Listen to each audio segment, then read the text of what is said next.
Chapter 782. As soon as Yunjian appeared, she drove her Ferrari and rammed into the 5 or 6 people who were standing on the flat ground, sending them flying. Among the 5 or 6 people who were sent flying, 3 of them, including the man wearing a black mask, died on the spot. The other 2 were sent flying because they weren't hit head-on. Now, they were lying on the ground on their last breaths. The lucky ones were the people who hadn't gotten out of the van just now. At this moment, these people heard the commotion and ran out of the van. However, they were shocked by the terrifying scene in front of them. Where did this little girl come from? She actually drove her car and killed their people on the spot. Faced with such a situation, these people didn't have time to look at Yunjian, who was still standing on the roof of the van. One of them rushed into the Renhe clinic and shouted loudly, "Brother Peng! Brother Peng! Something happened. There's a little girl who's causing trouble here." This group of people were all people who had done heinous things. To them, there was nothing to be afraid of after doing so many bad things. Most of these people were death row criminals who had done things that were bound to be killed. They just took advantage of the opportunity to escape before they were caught. For example, they had killed people, smuggled drugs, and so on. If they were caught, they would definitely be sentenced to death. Therefore, this group of people organized themselves into a gang that specialized in abducting or directly abducting living people from other provinces to dissect them and sell their organs for money. It could be said that they were wanted criminals. Dead people were often seen. Therefore, as long as they weren't the ones who died, even if they saw Yunjian kill their own people on the spot, they didn't have the slightest bit of sympathy. Seeing this group of people shouting in the direction of the Renhe clinic, Yunjian knew that this group of people didn't listen to her at all. She smiled coldly. In the next second, she lifted her legs slightly, leaned forward, and jumped from the roof of the Ferrari to the flat ground. At this moment, another group of people ran out of the Renhe clinic. Other than the first group of people who ran out of the Renhe clinic and were sent flying by Yunjian's car, this group of people who ran out was led by a man with a rough appearance and a tall and burly body. His upper arms and abdominal muscles were almost as thick as a normal person's thigh. Ordinary people would tremble in fear just by looking at such an appearance. This rough-looking man was the Brother Peng that the man had mentioned earlier. Brother Peng ran out of Renhe clinic with a group of people in white coats, but he happened to see this scene. With a light leap, she hopped down from the top of the Ferrari sports car. Then, Yunjian did a side flip. Her figure was like a ghost. With a slight turn of her body, several sharp blades appeared in her hand. With a flick of her hand, the blades shot towards the fatal spots of the people who had just alighted from the black van like a rocket. Chi! Chi! Chi! Before the thugs who had called Brother Peng out could escape, Yunjian's flying daggers had already pierced their vital points. Their eyes widened as they stared at the girl in front of them who was like the Grim Reaper. Then, one after another, they fell to the ground and completely lost their breath. Brother Peng ran out of the Renhe clinic with a group of people and saw this scene. In the next second, Yunjian turned her head sideways. Her eyes were bloodshot as she sized up Brother Peng and the others with a naked gaze. However, it made Brother Peng and the others panic from the bottom of their hearts. Chapter 783. You! Brother Peng took the lead and stood not far away from Yunjian. When he led a group of people out of the Renhe clinic and saw Yunjian kill the group of people in front of her within seconds, Brother Peng was so shocked that he stopped talking. However, he was someone who had seen a lot of things. Moreover, he was in front of his brothers, so Brother Peng did not want to show any weakness. Brother Peng looked at Yunjian, but his eyes were fixed on the blade in Yunjian's hand. The blade in this little girl's hand could kill. She had killed the group of brothers who had just returned with the goods. Although he was panicking, Brother Peng had to suppress the fear in his heart. He looked at Yunjian and gulped before asking, "Who are you?" However, Yunjian only turned her head to glance at Brother Peng and the rest. In a flash, she followed the pile of bodies on the ground and arrived at the side door of the van. Yunjian was really angry this time. Since her rebirth, this was the first time she had killed so many people on such a large scale. This feeling of killing reminded Yunjian of the time when she was the secret agent slaying God in her past life. She still remembered the time when she was surrounded by a secret agent organization. Although the secret agent organization was not particularly famous internationally, it was still ranked within the top 20 international secret agent killer organizations. Such an organization might not be much, but all the secret agents in the organization had surrounded her and killed her alone. Hundreds of secret agents had killed her alone. There were even dozens of high-level secret agents. In such a situation where death was certain, Yun Jian killed everyone in the end and annihilated the secret agent organization on her own. She survived covered in blood. That time, it could be considered a true massacre. Perhaps it paled in comparison to what she was doing now. However, the difference was that in her past life, she was only doing it to survive. Now, she was doing it for her family. At the same time, Yun Jian had to let everyone know that anyone who dared to harm her family would be killed without mercy. Following the pile of corpses on the ground, Yun Jian slowly made her way to the side door of the black van. Lifting her head slightly, she caught sight of Qin Yiru, who was tied up with hemp ropes and had black tape over her mouth. However, Qin Yiru was unconscious at the moment. She had no idea how bloody the scene was because of her. Because of her, Yun Jian had killed many people who were involved in this incident. In fact, he deserved to be punished. The truth was, if Yun Jian had not found this place, or if she had been an hour or two later, Qin Yiru's organs would have been crudely dug out by these crazy people. There were many rich people in the world, and the one thing they did not lack was money. However, what should they do when they were seriously ill and needed organ transplants? Naturally, they had no lack of money. That was why there were countless children who went missing in this world and people who had their arms and legs broken on the streets.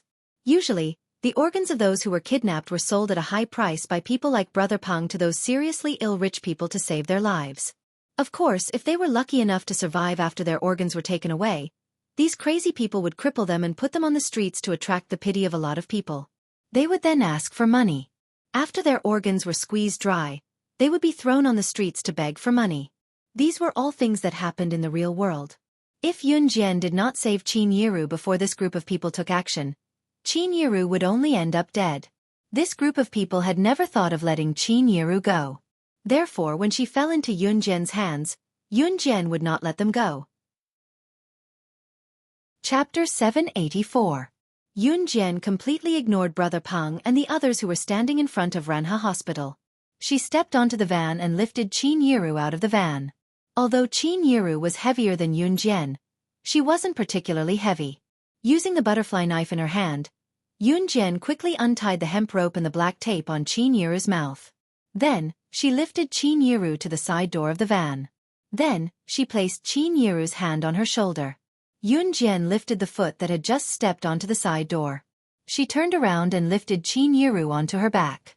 In the next second, Yun Jian had already carried Qin Yiru onto her back and walked towards the Ferrari sports car. Although Qin Yiru looked a little plump, she wasn't particularly heavy. Hence, Yun Jian carried Qin Yiru on her back very easily. Brother Peng and the others didn't even dare to make a sound until they opened the door of the Ferrari, carefully placed Qin Yiru inside, and closed the door. This little girl was too scary. She didn't hesitate at all when she killed people. There were many corpses lying on the ground. Brother Peng and the others couldn't help but tremble when they saw it. However, this little girl in front of them didn't seem to be afraid at all. She walked over naturally, carried Qin Yiru on her back, and went back? Was she used to killing people? Looking at the corpses on the ground, she wasn't afraid at all?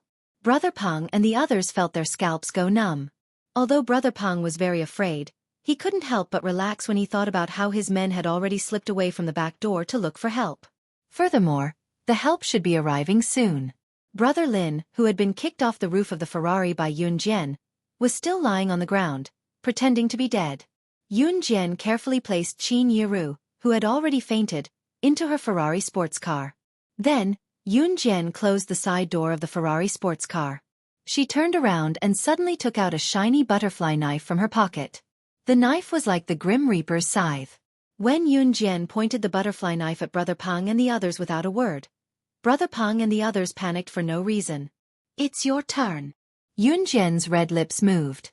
She spoke calmly, but the words that came out of her mouth were like the summons of the Grim Reaper.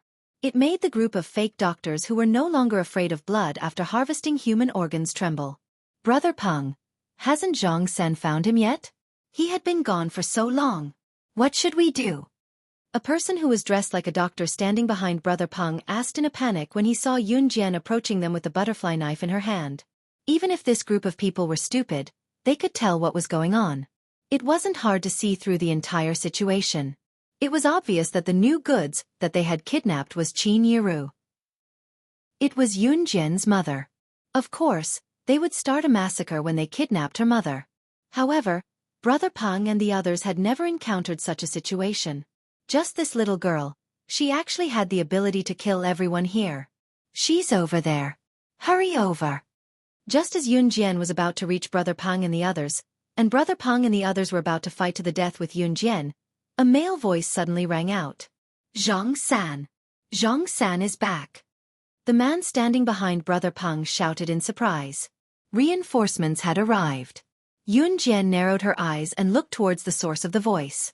Around the corner, a limping man was leading a group of strong men towards them.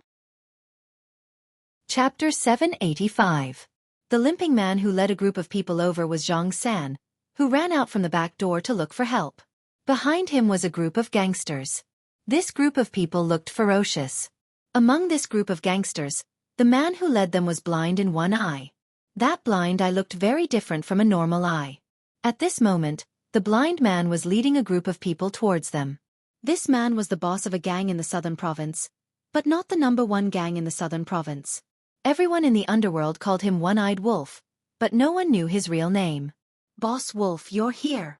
Brother Peng immediately led a group of people over there. There was a reason why Brother Peng and his gang dared to run amok here. The southern province was called Nan City, and Nan City was one of the largest cities in the southern province. The southern province did not occupy a large area in country Z. It was much smaller than Zhe province, and Zhe province's economy was developing faster because it was a coastal city. Although Nan City was not as good as Zhe province, it was still impressive. This One-Eyed Wolf was the boss of Nan City. At least until now, no one in Nan City could compete with him. The reason why Brother Peng and his gang dared to openly sell human organs here was because of One-Eyed Wolf's protection. Therefore, Brother Peng and his gang were not afraid when One-Eyed Wolf appeared, even if the sky fell down. What's going on?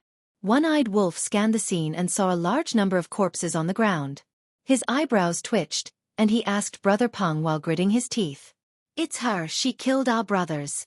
Brother Peng quickly pointed at Yunjian. One-Eyed Wolf then turned his gaze to the seemingly harmless Yunjian in the distance. Little girl, it's you who dared to run amok in my territory? One-Eyed Wolf emitted a fierce aura. He looked at Yunjian with a murderous look in his eyes. You're so young, yet you dare to run amok in my territory. You killed so many of my brothers. If you can leave here alive today, it'll be my loss. One-Eyed Wolf looked at Yunjian. Everyone present could feel the murderous look in his eyes. Ha! Yunjian smirked when she heard what One-Eyed Wolf said. What a coincidence. If any of you can leave here alive today, I'll write my name Slaying God in reverse. Yunjian flicked the butterfly knife gently. She smirked, her sharp eyes like a sword. However, that was not what everyone was concerned about. Instead, what? Slaying God? In this world, other than Slaying God, the #1 secret agent on the international secret agent ranking, no one else dared to use Slaying God as their codename. This was because Slaying God, the #1 on the international secret agent ranking, was a global 3S wanted criminal. She was a terrifying existence with countless lives in her hands. Did this young lady just call him Slaying God? What did that mean? To Yunjian, whenever she revealed her identity as Slaying God, it meant that she was already treating these people as dead. 4 dead people who was dead. Because they were about to go to hell. In spite of it, what Yunjian said was more unbelievable than the sky falling down on them. Slaying God? The #1 agent on the International Secret Service chart. Slaying God? You. Who are you trying to fool? One-Eyed Wolf mumbled to himself. One-Eyed Wolf's words stunned everyone present. Even Brother Peng was stunned. Even Brother Lin, who had been lying on the ground pretending to be dead, was shocked. How was that possible? This little girl could not be Slaying God. She was the boss of the Kosha mercenaries. Hence, the dummies present were relieved. However, just as everyone relaxed, One-Eyed Wolf's expression changed. Chapter 786. As Yunjian spoke, she reached for the butterfly knife. One-Eyed Wolf and the rest felt their hearts skip a beat. F***CK. You're just a kid who's still wet behind the ears. How dare you call yourself Slaying God? Haha, go. Whoever kills her today will be rewarded with 100,000 yuan. One-Eyed Wolf's eyelid twitched, but he still refused to believe that Yun Jian was slaying God. What a joke! Slaying God was the #1 on the international secret agent ranking. At the same time, she was also the boss of kosher mercenaries. How could such a legendary character appear here? One-Eyed Wolf and the rest would rather believe that there was a sow flying in the sky than believe that Yun Jian was slaying God. Judging by Yun Jian's appearance, she was still underage. Moreover, Yun Jian had killed so many people from his gang and even snatched away Qin Yiru, the big fat good. As the mafia boss of South City, One-Eyed Wolf felt that he could not sit still and shouted immediately. Due to the fact that South City was not economically developed, a mafia boss like One-Eyed Wolf did not have a substantial source of income. That was why One-Eyed Wolf had Brother Peng and the rest open a clinic in South City. On the surface, it was just a small clinic, but it was an underground trading center that abducted people from all over the world and forcefully removed their organs to sell them. Before Qin Yiru, countless people had been killed. One-Eyed Wolf did it because he wanted to earn money by selling human organs. Moreover, after doing this for a long time, One-Eyed Wolf had quite a lot of savings in his hands. When they heard One-Eyed Wolf say that whoever killed Yun Jian would be rewarded with 100,000 yuan, they were tempted. 100,000 yuan. That was considered a huge sum of money back then. 10 years less of a struggle was nothing more than that. F***CK, brothers, let's go. Immediately, some of them picked up all kinds of iron rods and bars and surrounded Yun Jian. 100,000 yuan was enough for these gangsters to fight for their lives. Although Yun Jian had a knife, they had iron rods and bars. Moreover, there were so many of them. Would they lose to a little girl? What a fucking joke.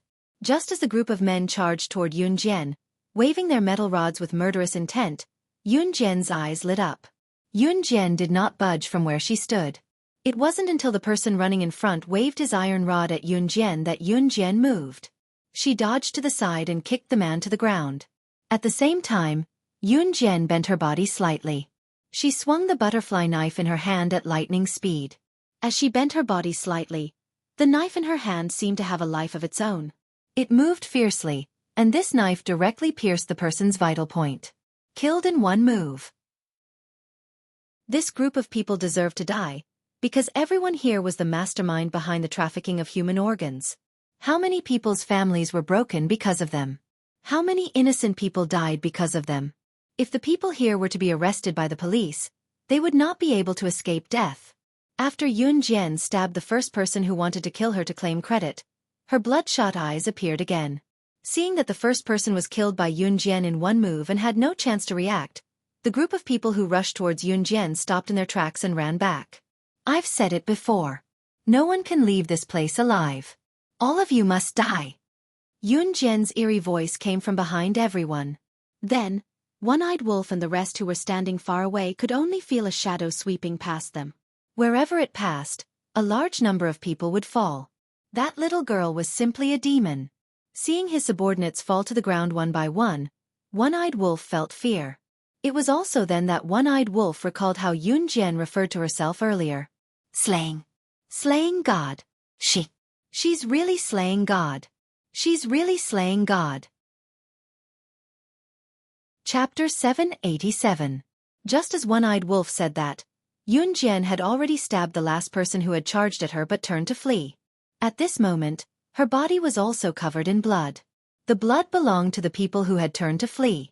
However, the eerie blood staining Yun Jian's clothes added an eerie and terrifying atmosphere to the scene. One-Eyed Wolf and Brother Peng shuddered in fear. When they snapped back to their senses, Yun Jian was already walking toward them with a butterfly knife in her hand. Blood was still dripping from the blade of the butterfly knife that was pointed toward the ground. As Yun Jian walked toward them, blood splattered everywhere she passed. One-Eyed Wolf was terrified. South City was not big. One-Eyed Wolf was considered the leader of a small gang in South City. There were only 1,000 to 2,000 brothers in the gang. Seeing Yun Jian in such a state, he could not resist at all. He was trembling all over and his body was tense. One-Eyed Wolf was dumbfounded when he saw Yun Jian walking toward him. He begged for mercy immediately. No, please don't kill me. I believe you're slaying God. I believe you, don't kill me. As he spoke, One-Eyed Wolf knelt in the direction where Yun Jian was coming from. She was slaying God. Who would dare to offend her? One-Eyed Wolf's courage had long dissipated. Do you think you can still live after knowing who I am? Yunjian was already standing in front of One-Eyed Wolf and the rest. I.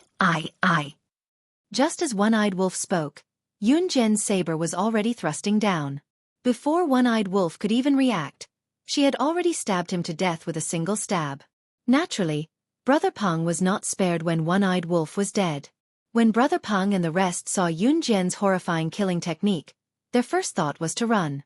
However, they were killed by Yunjian before they could take more than a few steps. The sun was about to set, and a red afterglow flashed across the horizon. However, the sky was covered in blood. It had been a long time since Yunjian felt like she did in her previous life. She only hated these villains who had kidnapped her. In her previous life, Yunjian had also been kidnapped when she was young. Later on, when she found her way back home, her parents had passed away in order to find her. Only her younger brother was left behind in the orphanage, alone and without anyone to depend on. He was even bullied and humiliated. Yes, she was more unfortunate than Qing Yu, so she did not want Qing Yu to be misunderstood by her family. To Yunjian, she felt that people like One-Eyed Wolf who destroyed other people's happy families for money deserved to die. Brother Lin stood on the spot, trembling. Yunjian's every move today was like a nightmare. It struck Brother Lin's heart and gave him endless fear. When Yunjian turned around, other than Qin Yiru, who was still unconscious in the Ferrari, and the ground was littered with corpses, Brother Lin was the only living person. You said you wouldn't kill me. Brother Lin gulped as he watched Yunjian walk towards him. His whole body was trembling, but he couldn't help but remind her. I won't kill you, Yunjian said softly.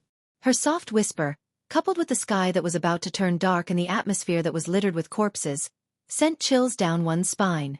However, just as Brother Lin took a deep breath, thinking that he had gotten Yunjian's assurance that he had escaped death's call, Yunjian suddenly stopped him. That's impossible, Yunjian said as the butterfly knife in her hand drew a mesmerizing arc in the air. Brother Lin's heart clenched when he heard Yunjian's voice. Lifting his head abruptly, he saw the knife in Yunjian's hand stabbing into his fatal spot. Brother Lin didn't even have time to finish his last sentence before he fell backwards. At this moment, even the last of the sun's red glow was covered by the clouds. Chapter 788. Killing One-Eyed Wolf was tantamount to dissolving South City's mafia. Yunjian had never thought of extending her influence to South City, at least not now. South City's economic development was not as good as Zhe Province, and Zhe Province alone was enough for Yunjian to take in, so Yunjian did not plan to expand her influence for the time being. Of course, Yunjian's ultimate goal for Falcon Hall was not limited to Zhe Province. Yunjian contacted Duanlei, and the corpses of One-Eyed Wolf and his men were dealt with by him. After all, One-Eyed Wolf and his men were felons who trafficked in human organs. Duanlei had counted up to thousands of families that were ruined by them. Even if One-Eyed Wolf and his men were caught alive and brought to the police station, they would be sentenced to death. Of course, if they were not sentenced to death after being caught by the police, Yunjian could not kill for no reason. However, with Yunjian's identity as an advanced Special Forces soldier, the outcome was different. Yunjian had killed One-Eyed Wolf and his men because she was doing her job impartially. It was within her duty. Yunjian had never been a good person, so she purposely left the address to Duanlei and drove Qin Yiru back to Longmen City in her sports car. Qin Yiru had been unconscious all the way back to Longmen City from South City. In spite of it, Yunjian had checked that Qin Yiru would be fine. She was just drugged and would wake up after a while. Of course, Yunjian did not want Qin Yiru to wake up right now, because at this moment, her body was covered in blood. It was not her blood, but if Qin Yiru saw it, Yunjian did not know how to explain it. If Qin Yiru knew that she had killed those people because of her, it would not be easy for Qin Yiru to clean up the mess given her personality. Therefore, the best solution was to keep Qin Yiru in the dark. Back in Longmen City, Yunjian drove straight home. As soon as she got out of the car, she saw Lan Su standing at the door. Yunjian. Seeing Yunjian, Lan Su immediately greeted her. Yes. When Yunjian got out of the driver's seat, her originally clean clothes were now stained with blood. When Lan Su saw this, she frowned deeply. Then, she walked over and scanned Yunjian from head to toe. When she saw that Yunjian was fine, she heaved a sigh of relief. When Lan Su walked over, She saw Qin Yiru lying unconscious in the front passenger seat.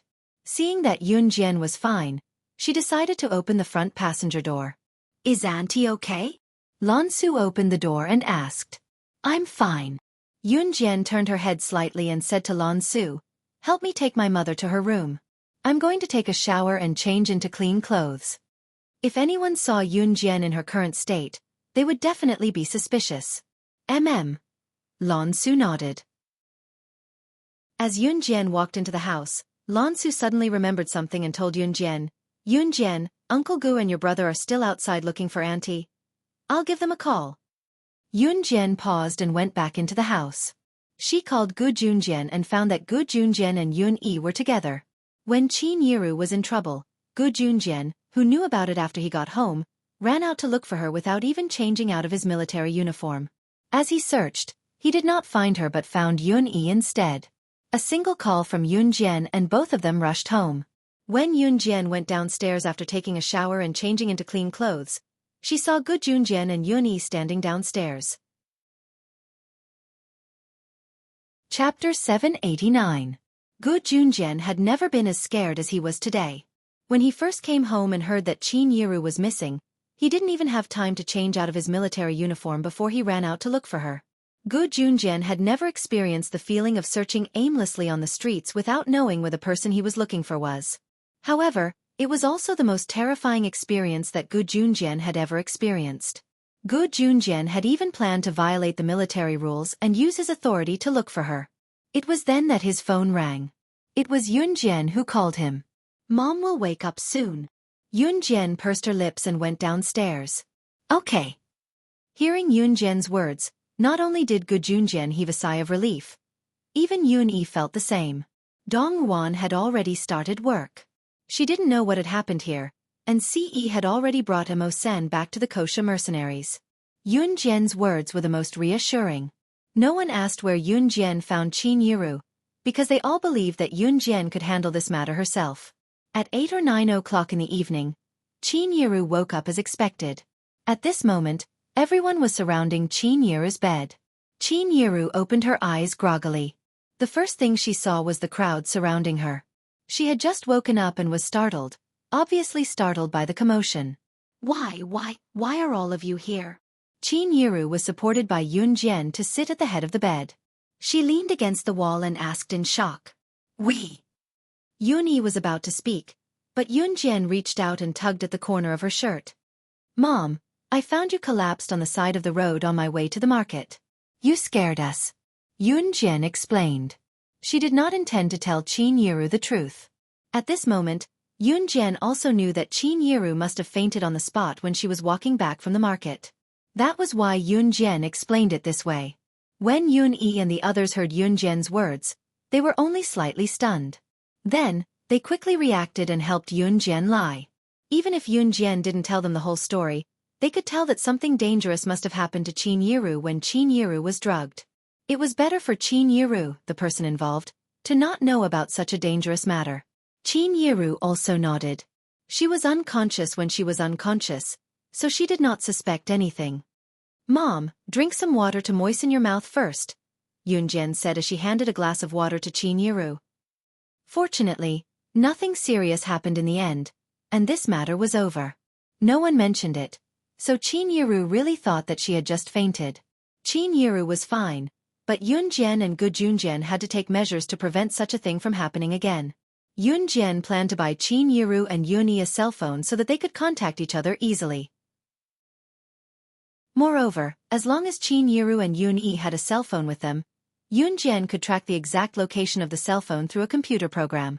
Gu Junjian planned to mobilize the military to pay more attention to Qin Yiru's safety when necessary. On Saturday morning, Yun Jian went for morning exercises as usual. When she went, she brought Yun Yi with her and met Zhang Xiaofeng at a bridge not far away. However, this time when she met Zhang Xiaofeng brought a small follower with him. "Master, I'm here." Zhang Xiaofeng waved excitedly at Yun Jian. Yun Jian looked over and saw a fat boy standing beside Zhang Xiaofeng. This fat boy was Zhang Jian. When he saw Yun Jian, Zhang Jian greeted Yun Jian respectfully, "Grandmaster." Chapter 790. It was not just Yun Jian who twitched her lips when she heard Zhang Jian call her grandmaster. Even Yun Yi, who was surprised to hear Zhang Jian call her younger sister grandmaster, slipped. Fortunately, Yun Yi had good willpower. She did not fall and stood firm after tilting. Cough, cough. After regaining his footing after nearly slipping, Yun Yi coughed softly as if trying to cover up the awkward atmosphere. Xiao Jian, when did you become my grandmaster? Yun Yi asked Yun Jian after faking a cough and rubbing her nose out of habit.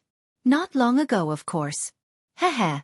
Junior Yun Yi, you have a martial nephew now. Tell me, are you happy? Zhang Xiaofeng put his arm around Yun Yi's shoulder affectionately and asked with a chuckle. Yun Yi patted Zhang Xiaofeng's head and said with a smile, "Go away. You're so rude." She giggled as she spoke. Zhang Xiaofeng even pulled Zhang Jian with a chuckle and introduced Yun Yi to him. This is my master's elder brother. He's my junior brother now. Haha. Call him grandmaster. Quick. Zhang Jian really did call Yun Yi grandmaster at that. It was only then that Yun Jian spoke to Zhang Xiaofeng.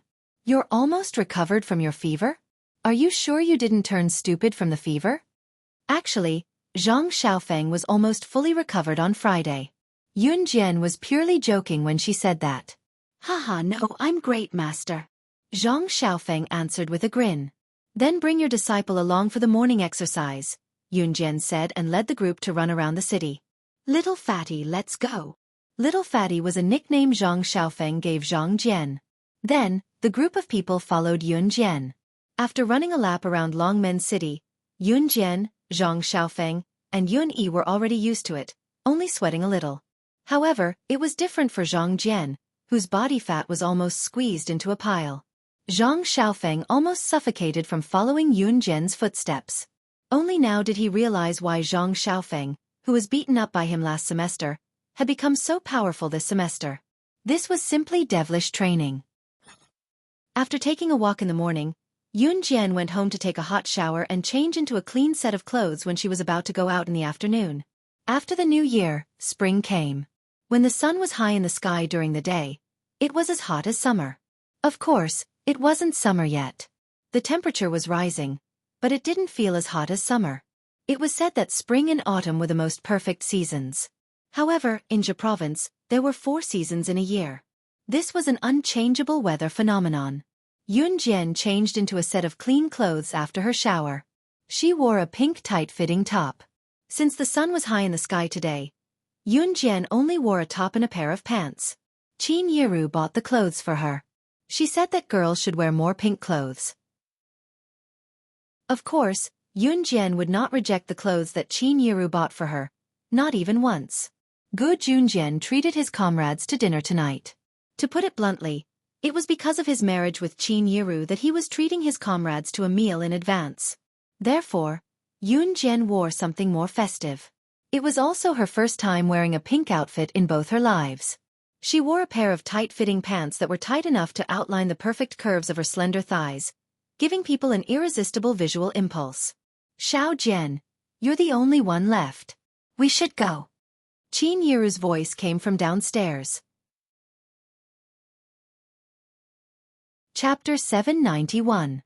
Those who were standing downstairs were dressed in pretty clothes. Xiao Yunju, Duan Li, and Duanya were wearing clothes that Qin Yiru had just bought. Xiao Yunju and the other 2 were thrilled because they could go to a restaurant today. Yun Yi had changed into a more formal outfit as well, adding a youthful charm to her. Adam was injured but he could still walk. It was rare for everyone to have a gathering like this, so he had to join in the fun no matter what. Lan Su was pitiful when Adam had to go, so Lan Su had no choice but to support Adam all the way. Everyone was already standing upstairs, waiting for Yun Jian to come down. Why isn't Xiao Jian coming down yet? I'll go check. Qin Yiru planned to go upstairs to check on Yun Jian when she saw that everyone was getting impatient from waiting. Qin Yiru had just reached the staircase when she saw Yun Jian coming down from upstairs with a slight lift of her head. Xiao Jian, why are you only coming down now? Qin Yiru asked as she looked up, coincidentally catching sight of Yun Jian's outfit. Yun Jian was still wearing a high ponytail. Her long silky hair flowed down casually, exuding a delicate beauty no matter how one looked at her. Yunjian had changed into a shade of pink that she had never worn since her rebirth. Yunjian's skin was fair to begin with, so the tight-fitting pink long-sleeve shirt she was wearing made Yunjian's cheeks glow with a rosy hue. Pink and delicate. If one were to forget Yunjian's usual aloof face and terrifying skills, she really looked like a fresh and delicate young girl right now. Everyone in the room stared at her. Even Adam could not help taking a few more glances. Their young madam was really pretty. All right, let's go. They'll probably be here by the time we get to the hotel, Qinyiru spoke first, drawing everyone's attention back to her. Gu Junjian had already gone to pick up his comrades, planning to bring them to the hotel directly. Gu Junjian drove there while Yunjian and the others walked there, so Qinyiru was already prepared to bring them to the hotel at 4:30 p.m. Let's go to the hotel for dinner. Xiao Yunju was the happiest, hugging Duanli and Duanya excitedly. Xiao Yunju had been growing rapidly lately, so the clothes he bought previously could not be worn anymore. Qinyiru usually made more nutritious dishes like pork rib soup for Xiao Yunju, Duanli, and Duanya to nourish their bodies. It was a pity that Dong Ruan's absence was not present, but she had already taken a leave of absence to attend Gu Junjian and Qinyiru's wedding on May 21st. The group set off from home at 4:30 p.m. Walking and stopping.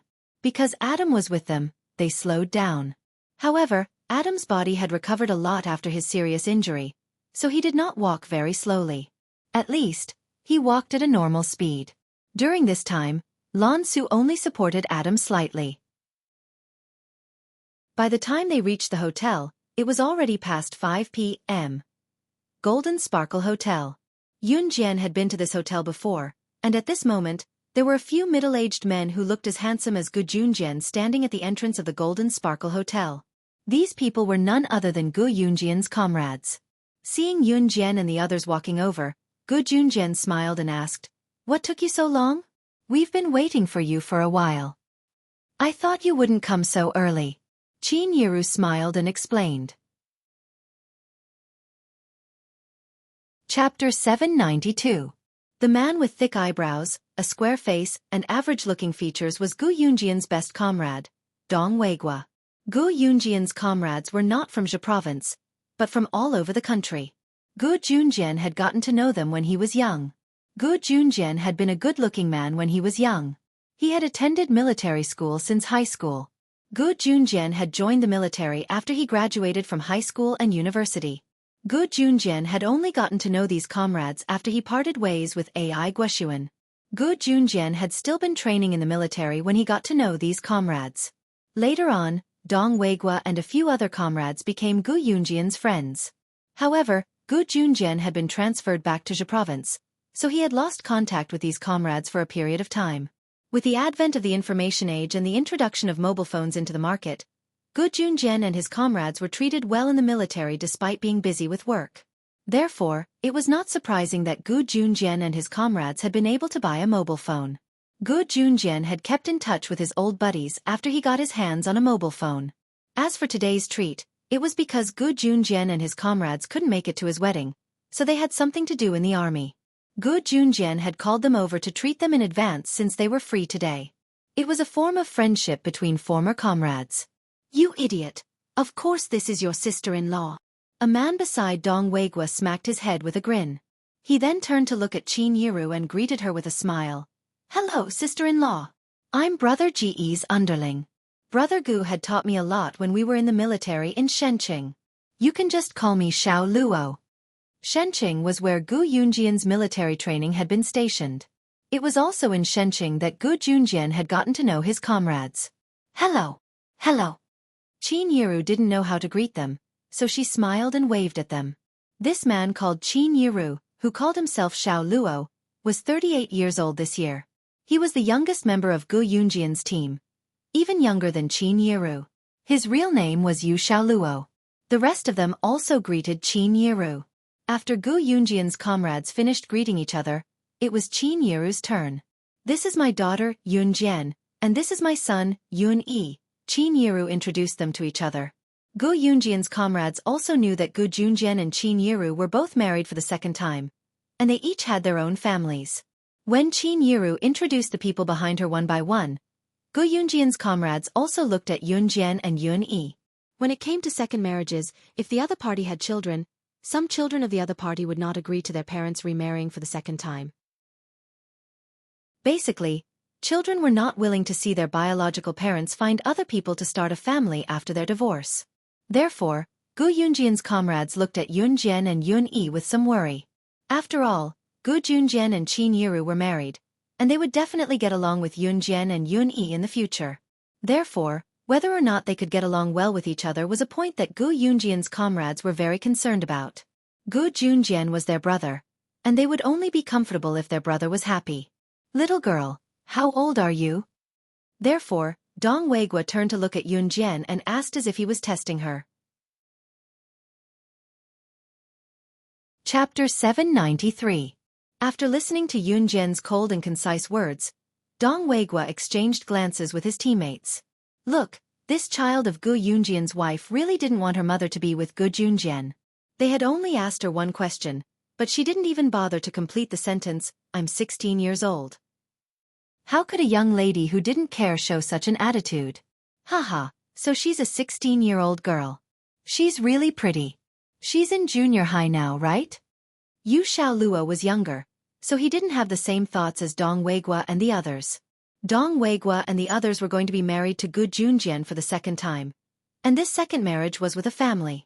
She had a son and a daughter at home. If the two of them got married, would the son and daughter be unhappy, or be stubborn? They might even find fault with Gu Junjian. However, Yu Xiaoluo didn't have such thoughts at all. Seeing Yun-yi smiling all the way, Dong Weigua and the others felt that Yun-yi wouldn't mind Qin Yiru and Gu Yunjian's second marriage. However, looking at Yunjian's indifferent expression, Dong Weigua and the others were a little worried for Gu Junjian. Moreover, Yunjian was wearing a pink dress today. The pink dress made her look like a young and energetic girl. When Yunjian wore this pink dress, the first impression she gave off was that she was a lively and energetic girl. However, when coupled with Yunjian's cold expression, she gave off the feeling that she was angry. Along the way, he seemed to be in low spirits. That was why Dong Weigua asked Yunjian these questions. He wanted to test if Yunjian was really unhappy with Gu Junjian and Qin Yiru's marriage. If Yunjian was unhappy with Gu Junjian and her mother's marriage, she wouldn't be nice to Gu Yunjian's comrades. Third year of junior high. Yunjian still replied with 2 words. He didn't talk much, but he was ruthless. This was Yunjian's usual style. However, Yunjian would never have thought that because of her personality, Dong Weigua and the others would think that she did not agree to the marriage between Gu Junjian and Qin Yiru. Why are you still standing at the door? Do you want to drink the northwest wind? Let's go in quickly. The dishes are ready. Gu Junjian, who had slipped out for a while, came back from the front desk and said half-jokingly. Thus, the group of people followed him into the hotel. They chatted politely as they walked. Because there were many people, Gu Junjian booked a large private room. There was a large dining table in the private room that was large enough for 2 people. Although there were many people present, they were still able to sit around the large dining table. This private room was on the 1st floor. It was a private room by the window on the 1st floor. The window of the private room was large and transparent, allowing people to see the pedestrians and cars outside at a glance. Yunjian was sitting facing the window. Her seat was close to the corner of the wall, so it was a good place to watch the scenery. Just as Gu Junjian said, the dishes were served one by one as soon as the group of people sat down. Little girl, you said that you're in the 3rd year of junior high. Then, are you interested in studying at our military academy when you're in high school? You can strengthen your body in the military academy. When you graduate from the military academy, you can hold a grown man with one hand. Hee. Yu Xiaoluo started to rope in Yunjian as soon as he sat down.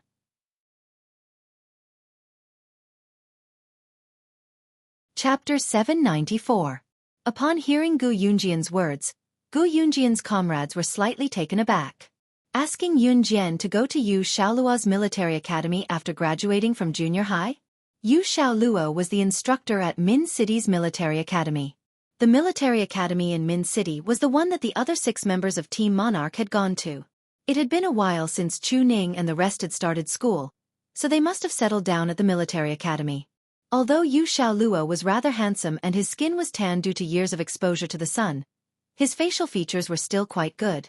As a military officer at Min City's military academy, when Yu Xiaoluo arranged for Chu Ning and the rest to enroll, Gu Junjian had asked Yu Xiaoluo to take care of them, saying that they were all good seedlings. Now that Team Monarch's name had spread far and wide, Yu Xiaoluo was over the moon when he heard that Chu Ning and the rest were from Team Monarch and were sent to his military academy. Team Monarch. By now, everyone in the military had heard of Team Monarch's name. During today's dinner, Yu Xiaoluo had only been joking when he told Yun Jian that she should come to his military academy from high school. After all, in the eyes of Gu Yunjian's comrades, how could a young and delicate girl like Yun Jian be willing to waste her youth to go to a military academy? However, with Yu Xiaoluo's suggestion, did Gu Junjian really want Yun Jian to go to a military academy from high school? Dong Weigua and the rest were stunned, but they had already concluded that Yun Jian must not be on good terms with Gu Junjian, who was going to be her stepfather. What was going on now? Gu Junjian was actually helping Yun Jian make a choice? That was probably something that only a biological father would do. Moreover, even if a biological father wanted to interfere with a child's choice, he would need the child's consent. What was going on with Gu Junjian? Were they not on good terms? Yun Jian actually agreed? Brother Gu, are you serious? Yu Xiaoluo looked at Gu Junjian and asked in disbelief. After all, what Yu Xiaoluo said just now was just a joke between an adult and a child. Everyone present could see that. But how did it become real in Gu Yunjian's hands? Was Gu Junjian really planning to send Yun Jian to the military academy? It was not easy to stay in the military academy. Moreover, looking at Yun Jian's appearance, her arms and legs were thin. Although the places that should be fleshy were already fleshy, Yun Jian was the kind of person who looked thin in clothes but fleshy when she took them off. When the people present saw Yun Jian like this, they felt that she was a weak and obedient girl. Seeing that his comrades had turned to look at him, Gu Junjian opened his mouth. Just as he was about to speak, a melodious female voice beat him to it. Of course. As soon as Yun Jian spoke, Gu Yunjian's comrades shifted their attention to her. However, Yun Jian continued, my teammates should have registered at the military academy not long ago. I wonder if they're doing well there? Her question was directed at Yu Xiaoluo. Yun Jian was good at reading people's expressions. Based on what Gu Junjian said just now, Yun Jian had already guessed that Yu Xiaoluo was the military academy's instructor in Min City. Her teammates? Yu Xiaoluo frowned and then tried to recall. Recently, other than the 6 members of Team Monarch that Gu Junjian stuffed into him, he did not accept anyone else. Moreover, all 6 of them were from Team Monarch. Moreover, Gu Junjian had said that Team Monarch's slashing god was not old enough and that he would arrange for her to attend his military academy when she was of age. He carefully thought about what Yun Jian said just now.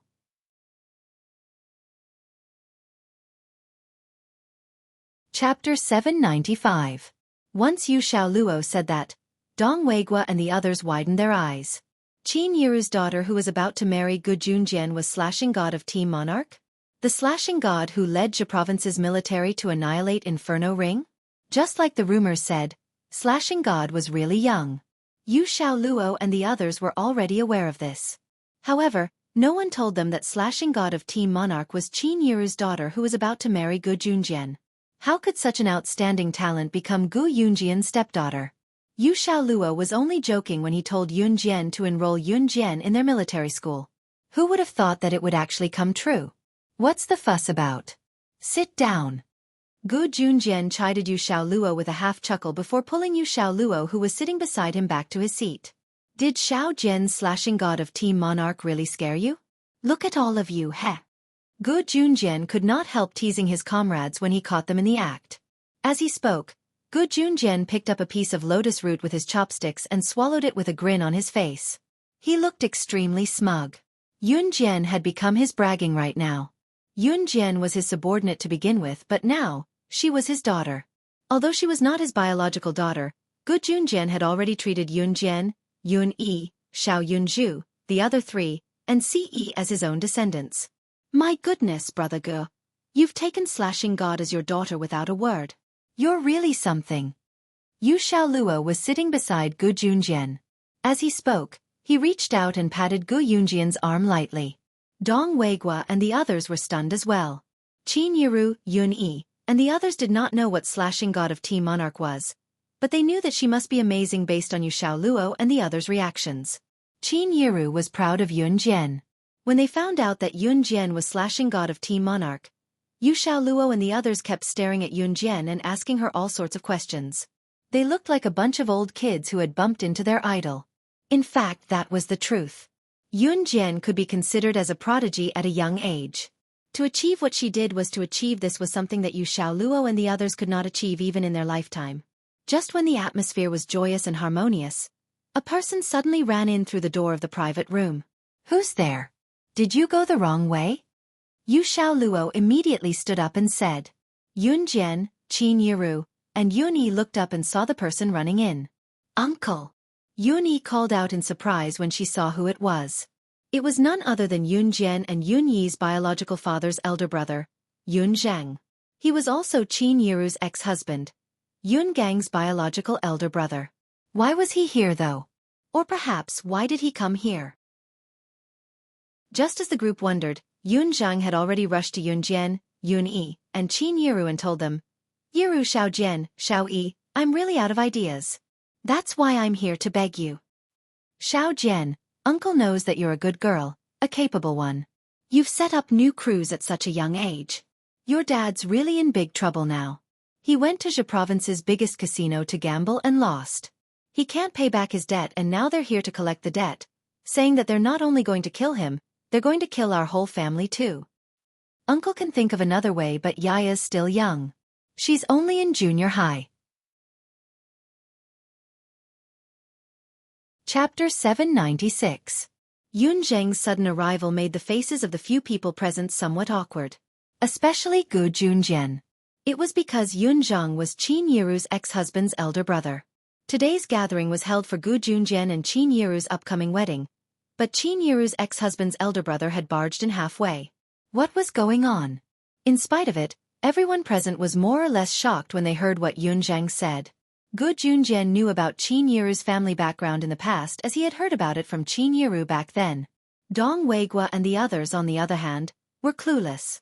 When they heard Yun Yi and Yun Zheng's conversation, they could tell that Yun Zhang was related to Qin Yiru.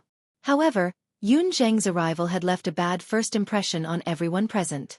Although Yun Zheng's arrival had nothing to do with Qin Yiru, Dong Weigua and the others felt that their first impression of Qin Yiru was much worse. Currently, Dong Weigua and the others were only paying attention to Yun Zheng's actions and ignored what he said. Even when Yun Zhang mentioned that Yun Jian founded new crews, Dong Weigua and the others did not catch it and simply ignored it. He went gambling again? Yun Jian's voice drifted over while everyone was preoccupied with their own thoughts.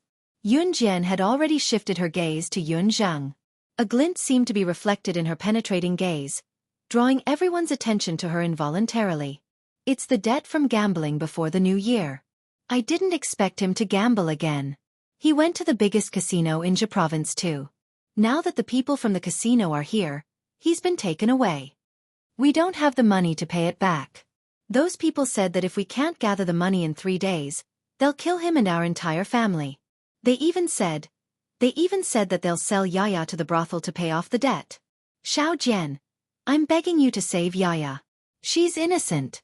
Yun Zhang said with a bitter smile. Actually, Yun Zheng's family was innocent. The cause of the matter was also very simple. Yun Gang had a gambling debt before the new year, and now he was being chased for his debt. Naturally, Yun Gang himself could not pay it back, so his own people were arrested. As the saying goes, the son pays the father's debts. Now, Yun Gang's ex-wife, Qin Yiru, had completely left Yun Gang with Yun Jian and Yun Yi. It could be said that they had cut off all ties with each other. The news that Yun Jian was the director of new crews had also spread. The debt collectors had investigated Yun Jian's family background and knew that they would not dare to ask for money in front of Yun Jian, the director of new crews. This was because everyone in Xinjiang town knew that Yun Jian and Qin Yiru had completely severed all ties with the Yun family. In this case, even if the group of debt collectors came to Yun Jian to collect the debt, she would definitely not give it to them, because she no longer cared about Yun Jian's life. In spite of it, the debt collectors would not give up even if they could not get their hands on the money, so they shifted their attention to Yun Zhang. Yun Zhang was just an honest farmer who knew his place. Back when Qin Yiru was beaten up by a mistress, Yun Zheng had even stood up for Qin Yiru. When Qin Yiru wanted a divorce, Yun Zheng spoke up for her as well. One could say that Yun Zheng was a very good person. He would not have come to Yun Jian for help now anyway. However, Yun Zheng had a daughter. Due to Yun Gang's incident, the debt collectors had set their sights on Yun Zheng's daughter. They even threatened to kill their entire family if they did not pay up. If they could not pay up, they would sell their daughter, Yun Xiaoya, to brothels to make money to pay off the debt. His Yaya had just entered junior high school. Moreover, Yun Zheng was the innocent one who was implicated as well. Because he really couldn't find a way today, and tomorrow morning was the last time that the group of people gave him, Yun Zheng came here. Yun Zheng did not ask for anything else from Yun Jian. He only begged Yun Jian to save his daughter. That was all. Chapter 797. Yun Zheng didn't care about the other people sitting at the scene. He opened his mouth and told the whole story of the matter one by one. At the end of his speech, Yun Zheng was already smiling bitterly. The expression on his face was even more helpless. If it were not for the fact that he was out of options, Yun Zheng would not have come to Qin Yiru when they were having a party. She knew that Yun Zheng's family was innocent, and Yun Jian knew that all of this was caused by her biological father, Yun Gang. Moreover, Yun Jian could search her memories and those of the original owner of her body that her uncle, Yun Zheng, had always treated her family well. Back then, when Qin Yiru was the sole breadwinner of Yun Jian and Yun Yi, Yun Zheng would even send some of his own fish to her family. Although the gift was insignificant, the kinship was still there.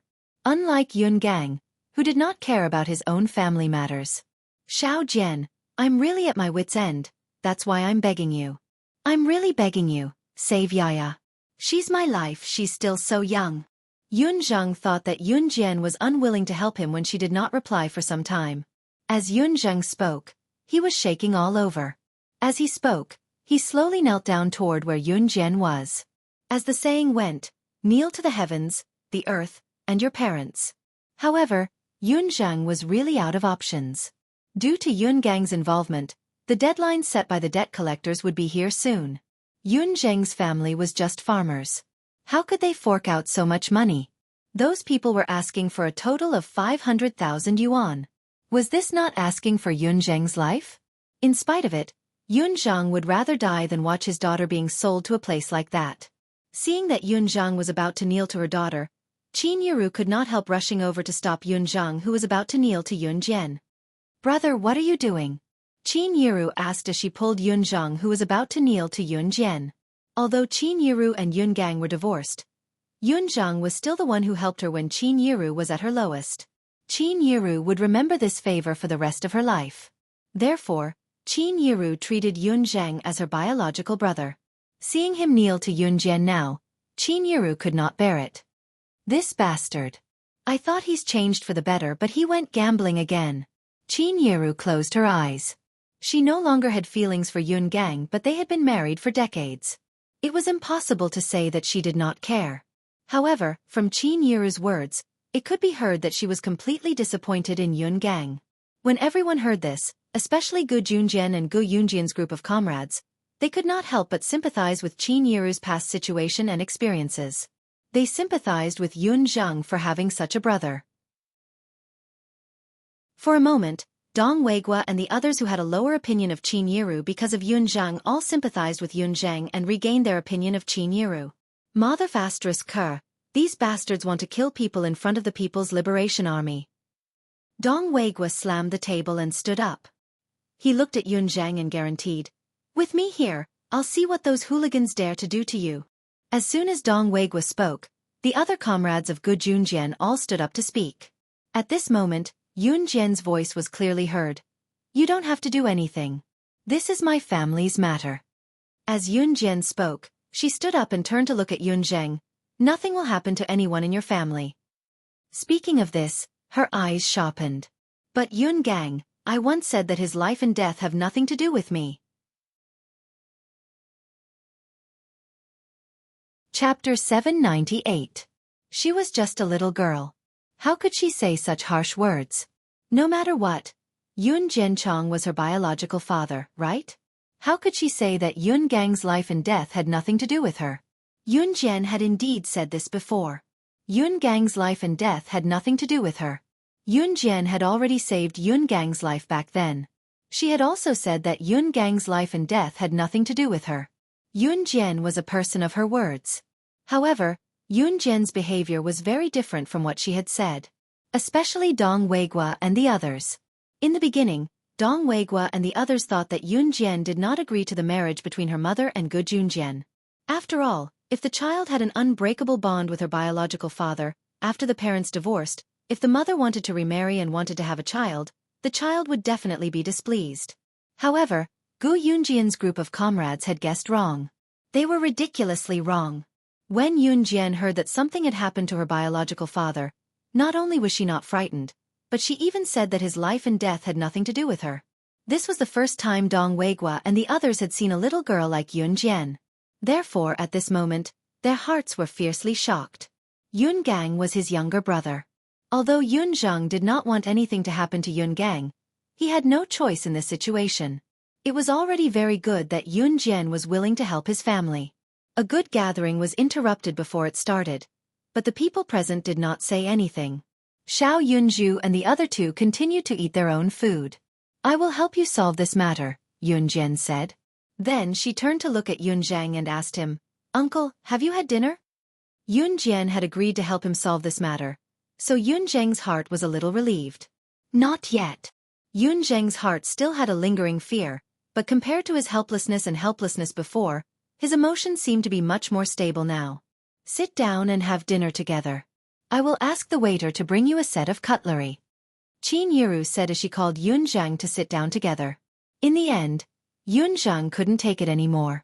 In addition, he still needed to explain the situation to Yun Jian in detail, so in the end, he just sat down. Gu Junjian was not angry because of Yun Zhang's appearance. In fact, the reason why Gu Junjian and Qin Yiru could be together was because of their mutual tolerance. Therefore, Gu Junjian also expressed his welcome to Yun Zhang, the brother of his wife's ex-husband who was about to marry him. Gu Junjian had heard about Yun Zhang from Qin Yiru. Qin Yiru said that when she was in the Yun family, Yun Zhang was the only one who was friendly to her and would often lend her a helping hand when she was in trouble. After that, Yun Zhang told Yun Jian that the deadline given by those who came to collect the debt was tomorrow morning. If he didn't have the money tomorrow morning, that group of people would directly snatch Yun Xiaoyao away. If they refused to give her the money, they would kill their entire family. Yun Jian said that she would help Yun Zheng's family, so naturally, she would help. Although there was that unpleasant episode with Yun Gang, Yun Zhang was an honest person. Not only did his participation not cause any awkwardness in the meal, but several of Gu Yunjian's comrades, Dong Weigua, and the others, chatted with Yun Zhang without restraint. They chatted about life. Beep! At this moment, Adam's phone suddenly rang. It was the sound of a text message. Adam raised his phone and looked at it. Then, his slender fingers typed a message on the phone and sent it out. After sending the message, Adam turned to look at Yun Jian. It was not good to call Yun Jian young madam in front of everyone, so Adam coughed lightly. "Cough, Yun Jian, my friend is here. He's already at the door. Do you mind if he joins us?" And Yun Jian raised her eyebrows slightly. "Xiao Dang's friend is here? Then why don't you hurry up and invite him in to eat together?" Qin Yiru was very hospitable. Not long after Qin Yiru finished speaking, Xueqi appeared at the door. Among the 4 leaders of an Hun group, Adam and Xueqi were the closest. Chapter 799. Since the men's clothing that Xueqi gave to Adam was snatched away by Ce, Xueqi gave Adam a Rossini watch after that. Adam was still wearing the watch that Xueqi had given him not long ago. Soon, Xueqi appeared before them as expected. Xueqi was rather handsome as well. Of course, if one were to ignore the huge scar on his neck that looked like it had been carved out by a knife, Xueqing's looks might be even more outstanding than Adam's. In spite of it, such a handsome man was disgraced by the scar on his neck. But even with such a terrifying scar, the majority of men were not even half as good as Xueqing. Xueqing had been to Longmen City before, but he had never met Qin Yiru and the rest. Therefore, Xueqing's appearance was a little shocking to everyone present. After all, the scar on his neck was too eye-catching. "Quick, quick, quick. Come here. Why are you so slow? We're almost done. Adam hooked his index finger at Xueqi from his seat. His irritating look was comparable to Siyi's. Xueqi did not say anything but followed Adam's lead. Heh, woman, I'm afraid you'll have to give up a seat. I want to sit with my good brother. Adam flicked Lan Su's hand lightly and said with a slight chuckle. When Lan Su heard this, she immediately turned her head and ignored Adam. Hey woman, your temper's getting worse. Adam chuckled, but he was not really angry. I'll give up my seat for my new gidge. Xiao Yunju looked up at Adam obediently and stared at Xueqi for 2 seconds before jumping down from his seat obediently. New gidge, of course, was Xueqi. Before he could do so, Xiao Yunju's head was pressed down by Adam. Good boy, Xiao Yunju. There's no need for that, Adam said as he rubbed Xiao Yunju's head. In the end, Xueqi took his seat beside Duan Li and Duan Ye, who were beside Xiao Yunju. Adam also introduced Xueqi to everyone. His words were very concise. This is my sworn brother Wang Er. Wang Er was something that Adam had randomly spouted out when Xueqi was making up a name for himself. As expected, when the name Adam was spoken, Xueqi's expression instantly darkened. Adam, on the other hand, was gloating. Snow Eagle was just a code name. Usually, when they showed themselves to others, they would give themselves a temporary name. On the other hand, Adam's name was more proper, and his name wasn't as shocking as Snow Eagle's. Xueqi was the person directly in charge of an Hun organization. He was in charge of the internal affairs of the organization. Therefore, the name Xueqi was known to most people in the underworld and the police. However, right after Adam introduced Xueqi to the nickname he made up, before Xueqi could say anything, Dong Weigua, who was sitting opposite him, said, Wang Er, this is really a good name. This name was simply unbearable to look at. Dong Weigua still went against his conscience and said this sentence. Xueqi pursed his lips. Yun Jian curled her lips and snickered silently. After dinner, Yun Jian rushed home first. Yun Jian had already asked Zhang Jifan to arrange for someone to deal with that matter. Therefore, Yun Jian didn't need to personally deal with it. This was because Adam casually gave himself the name Wang Er without asking for his permission. After Xueqi finished his work, he came all the way from an Hun organization to look for him. However, he was mocked by Adam. Therefore, he ignored Adam all the way back. It was already 5:45 p.m. A group of people were already walking by the side of the road.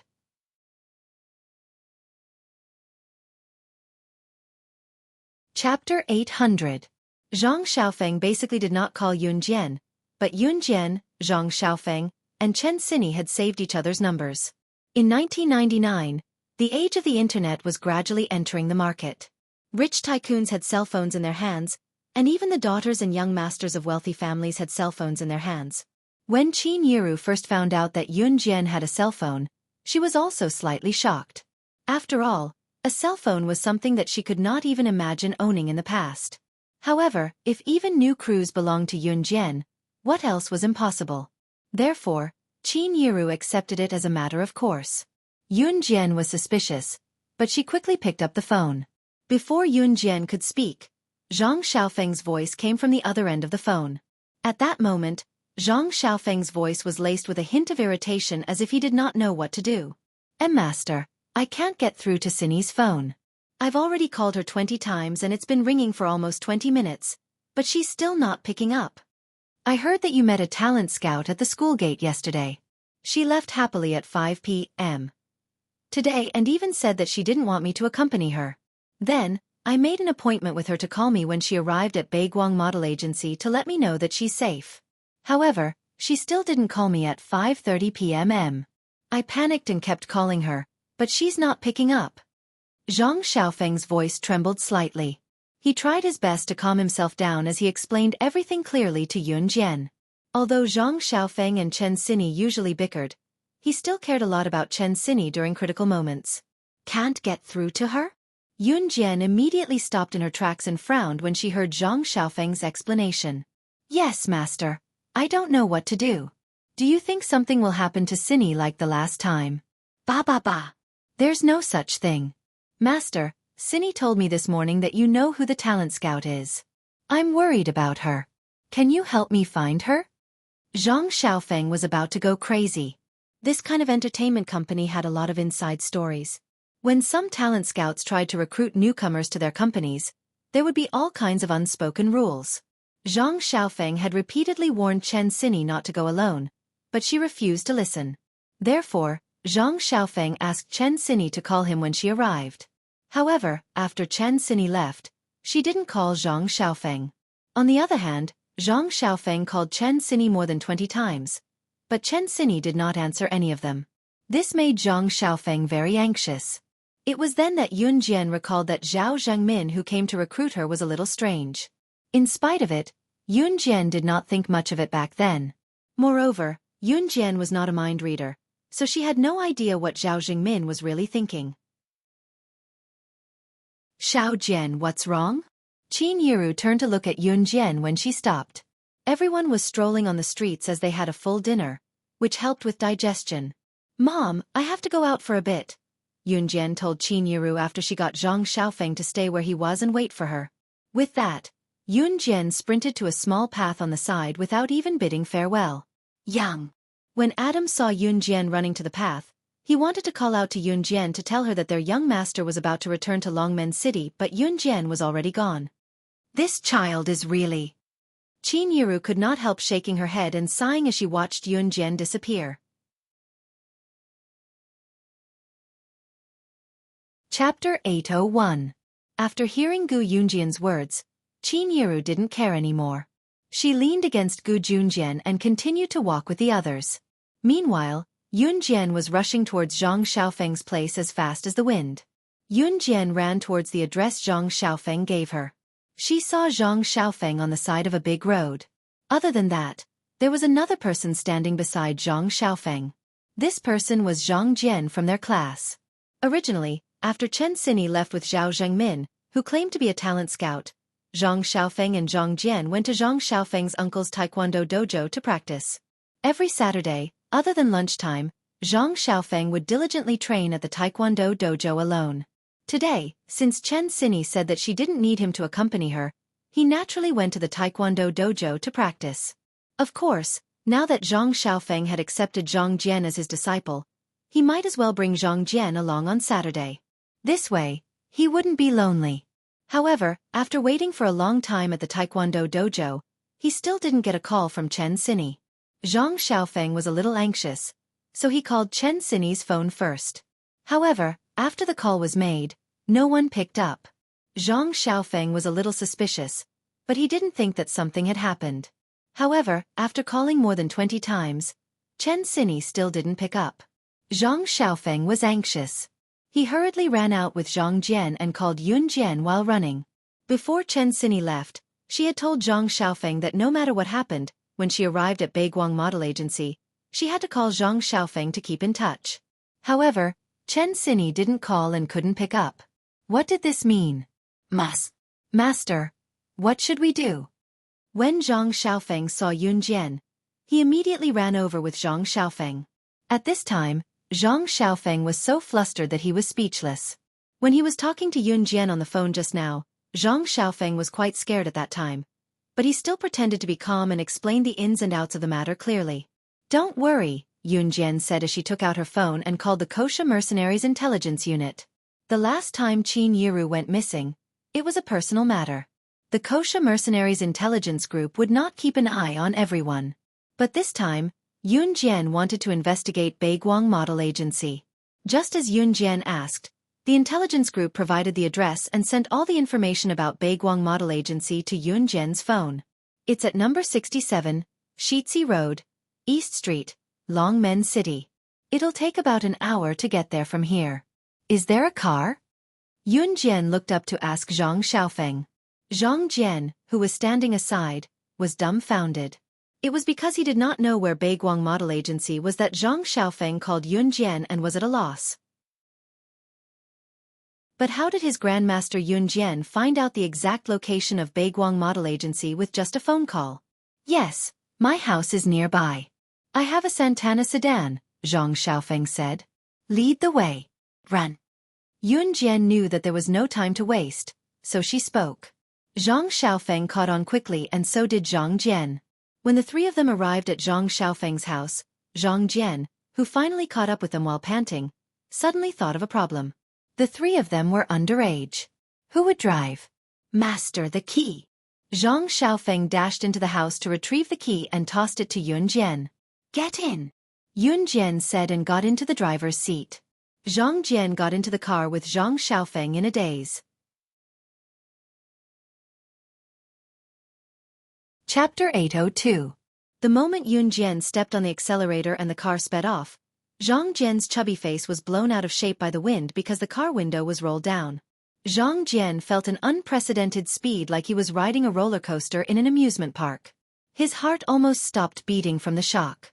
Oh God, who could tell him why Yun Jian was so fast? Zhang Xiaofeng was already used to Yun Jian's style. He was only worried about Chen Xinyi's condition now. Therefore, to Zhang Xiaofeng, the faster Yun Jian drove, the better. Yun Jian's car was indeed fast. She drove at a speed of 100 miles per hour in the crowded downtown area. The car was like thunder and lightning, scaring the passers-by into retreating. An hour's walk, which was equivalent to a 20-minute car ride, would only take 5 minutes for Yun Jian. Zhang Jian could still feel his legs shaking like springs even after he got out of the car. In spite of it, when he saw Yun Jian and Zhang Xiaofeng walking toward the skyscraper in front of them after getting out of the car, he quickly followed them with his trembling body. Zhang Jian was plump and did not look like much, but he was quite fast. He was not as fast as Yun Jian and Zhang Xiaofeng, but he was already considered fast among normal guys. Yun Jian and Zhang Xiaofeng ran in front. It was a skyscraper that was more than 10 stories tall. It was already impressive to build a skyscraper with more than 10 stories in Longmen City in 1999. If one were to look at it from afar, there were a few golden words hanging on the roof of the skyscraper. Baiguang Model Agency. Yun Jian and Zhang Xiaofeng were already at the entrance, but before they could enter, they were stopped by a receptionist who looked like a model. I'm sorry, ordinary people aren't allowed in here. The receptionist extended her arm to stop Yun Jian and Zhang Xiaofeng boldly. This kind of entertainment company usually didn't allow people other than the staff to enter. This was because there were still many artists in the entertainment company. Moreover, if there were non-staff members in the company, it would be troublesome if they were fans of a certain artist. Therefore, ordinary people were usually not allowed to enter this place. Unless they were here for an audition or were brought in by someone who worked here, like Zhao Zhengmin. Zhang Jian stood at the back and watched. He suddenly felt a little anxious. He had just found the place and was blocked. He couldn't enter. Just as Zhang Jian was thinking about this, Yun Jian's cold voice sounded, "Get out of the way." "I'm sorry, I'm just being fair," the lady said. Yun Jian lifted her leg and used her knee to kick the hostess's abdomen. After being kicked by Yun Jian, the hostess fell to one side. Taking advantage of this gap, Yun Jian shouted to Zhang Xiaofeng, who was standing behind her in a daze, and Zhang Xiaofeng, who was used to her style, "Let's go." With that, the three of them stepped inside. "Security! Security!" Someone forced their way in. The hostess shouted as she held her stomach.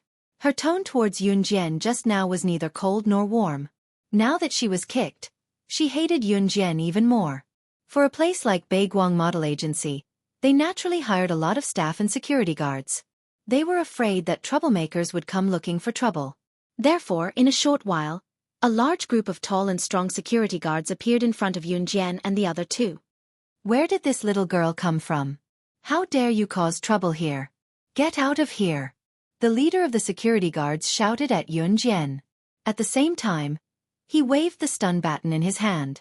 Zhang Jian looked at the security guards with stun batons and immediately shrank back in fear. Chapter 803. With that, a butterfly knife appeared in Yun Jian's hand. Yun Jian had just bought the butterfly knife and had yet to use it. Today, she would use it on the security guards.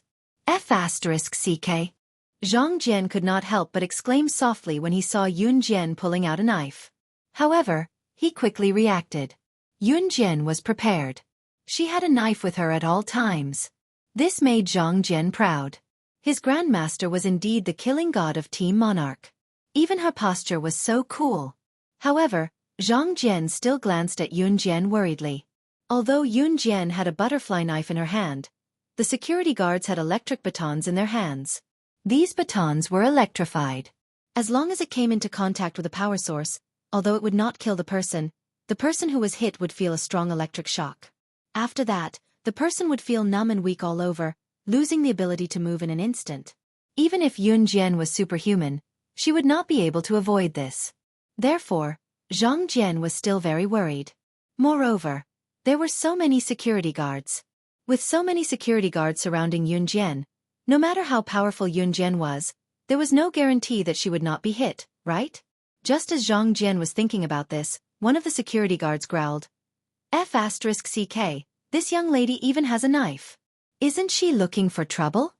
The security guard who was the leader then shouted at Yun Jian, Young lady, put down the knife and leave with your friends. Then, we won't make things difficult for you. Otherwise, don't blame us for being rude. With that, the security guard turned on the switch of the electric baton in his hand. Once the switch was turned on, the electric shock head of the electric baton immediately sizzled. In fact, the security guard was also afraid of the butterfly knife in Yun Jian's hand.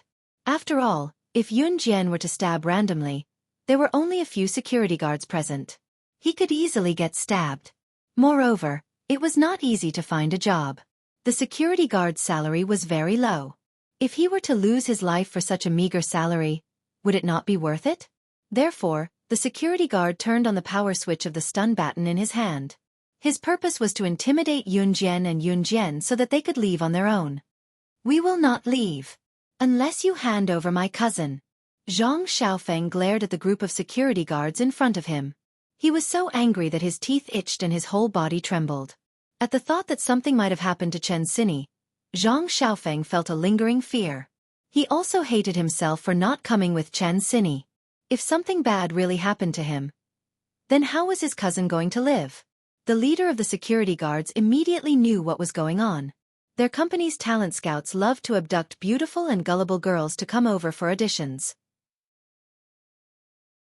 In fact, on the surface it was said to be a film and TV series, but in fact, it was filming something that could not be described in words.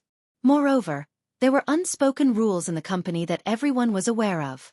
Usually, when the group of talent scouts tricked the girls into coming in, if the girls were not obedient, they would probably be done directly. In the end, they would even film a video to force the girls to comply. Otherwise they would be exposed. The security guards all knew about these things. However, they were all low-class people who worked for a salary. Naturally, they could only pretend that they did not know. Where did your cousin come from? This is Baiguang Model Agency. The person you are looking for is not here. Go, all of you get out. The leader of the security guards walked over with the electric baton turned on. Chapter 804. You. The leader of the security guards had a big body and a thick waist, and he was holding a stun baton. However, when he saw Yun Jian walking towards him with a butterfly knife in her hand, he couldn't help but twitch violently. Don't come over. Little girl, I'm telling you, if you come over again, don't blame me for being rude. The security guard said as he took 2 steps back and tightened his grip on the stun baton. Judging from the security guard's appearance and disposition, it was obvious that he was quite afraid of the knife in Yun Jian's hand. Seeing Yun Jian walking slowly towards the company's internal elevator, the security guards didn't dare to go forward. Instead, they were forced back by Yun Jian. There were many staff members walking around in Baiguang Model Agency. When they saw Yun Jian and the other 2 rush in, they couldn't help but stop and watch. However, most of them stood far away. There were many models and artists in Baiguang Model Agency. Generally, famous models and artists wouldn't appear here.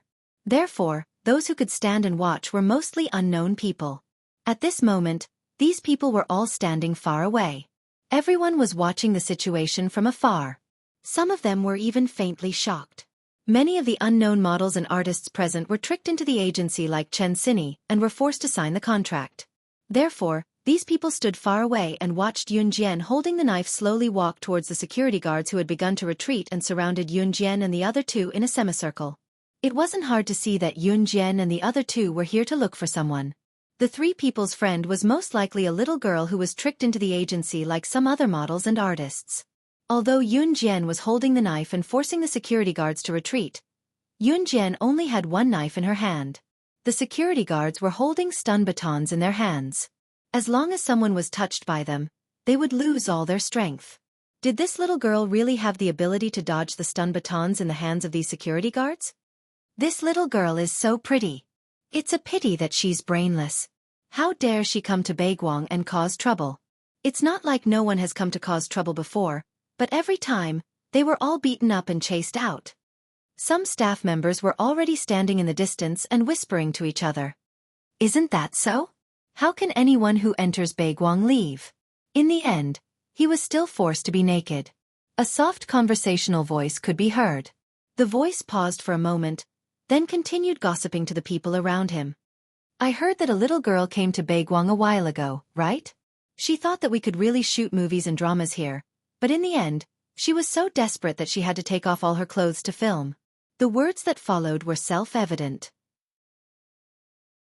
The employees of Baiguang actually knew what kind of company this was.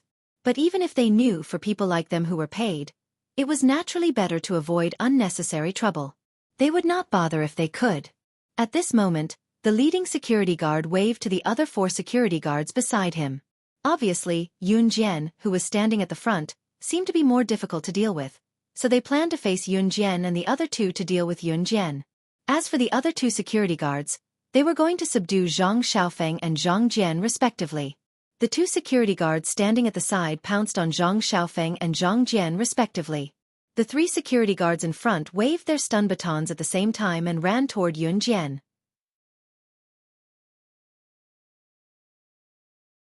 Chapter 805. The 2 security guards had already taken the initiative to attack Zhang Xiaofeng and Zhang Jian. Zhang Jian had never encountered such a situation before.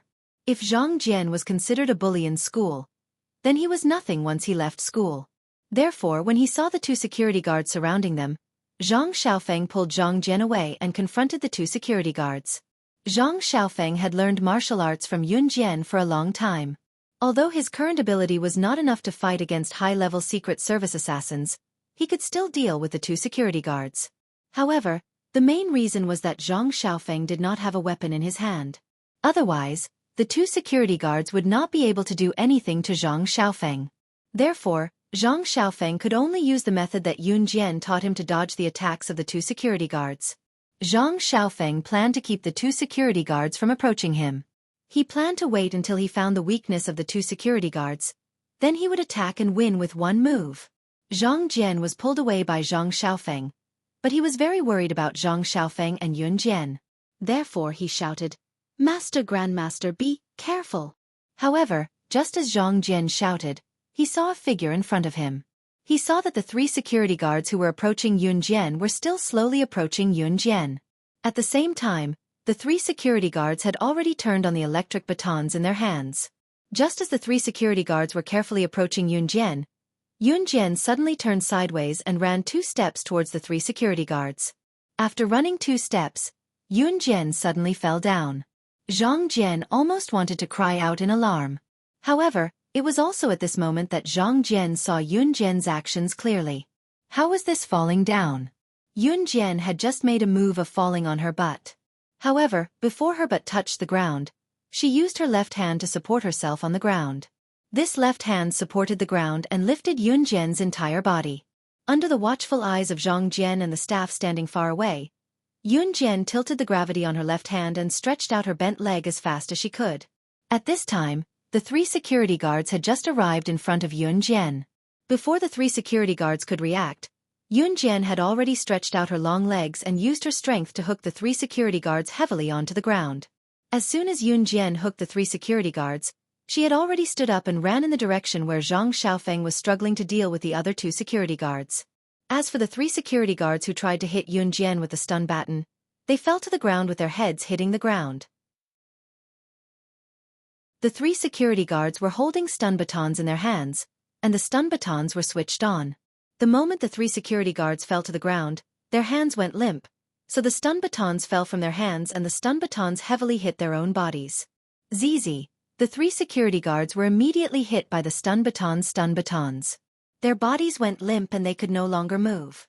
However, Yunjian's move just now was enough to shock everyone. How could this little girl be so powerful? 3 security guards were all subdued by her in an instant. Just when everyone thought of this, a beautiful voice suddenly sounded in their ears. "Get out of the way." Yunjian let out a sigh. She had already run toward the 2 security guards who were trying to stun Zhang Xiaofeng. When Zhang Xiaofeng heard Yunjian's voice, he immediately stepped back. Yunjian took over Zhang Xiaofeng's position and confronted the 2 security guards. Yunjian ran 2 steps in that direction. Suddenly, her whole body jumped slightly. In the next second, under everyone's astonished gaze, she jumped up. After Yunjian jumped up, she somersaulted in the air and stabbed the 2 security guards' hearts with the butterfly knife in her hand.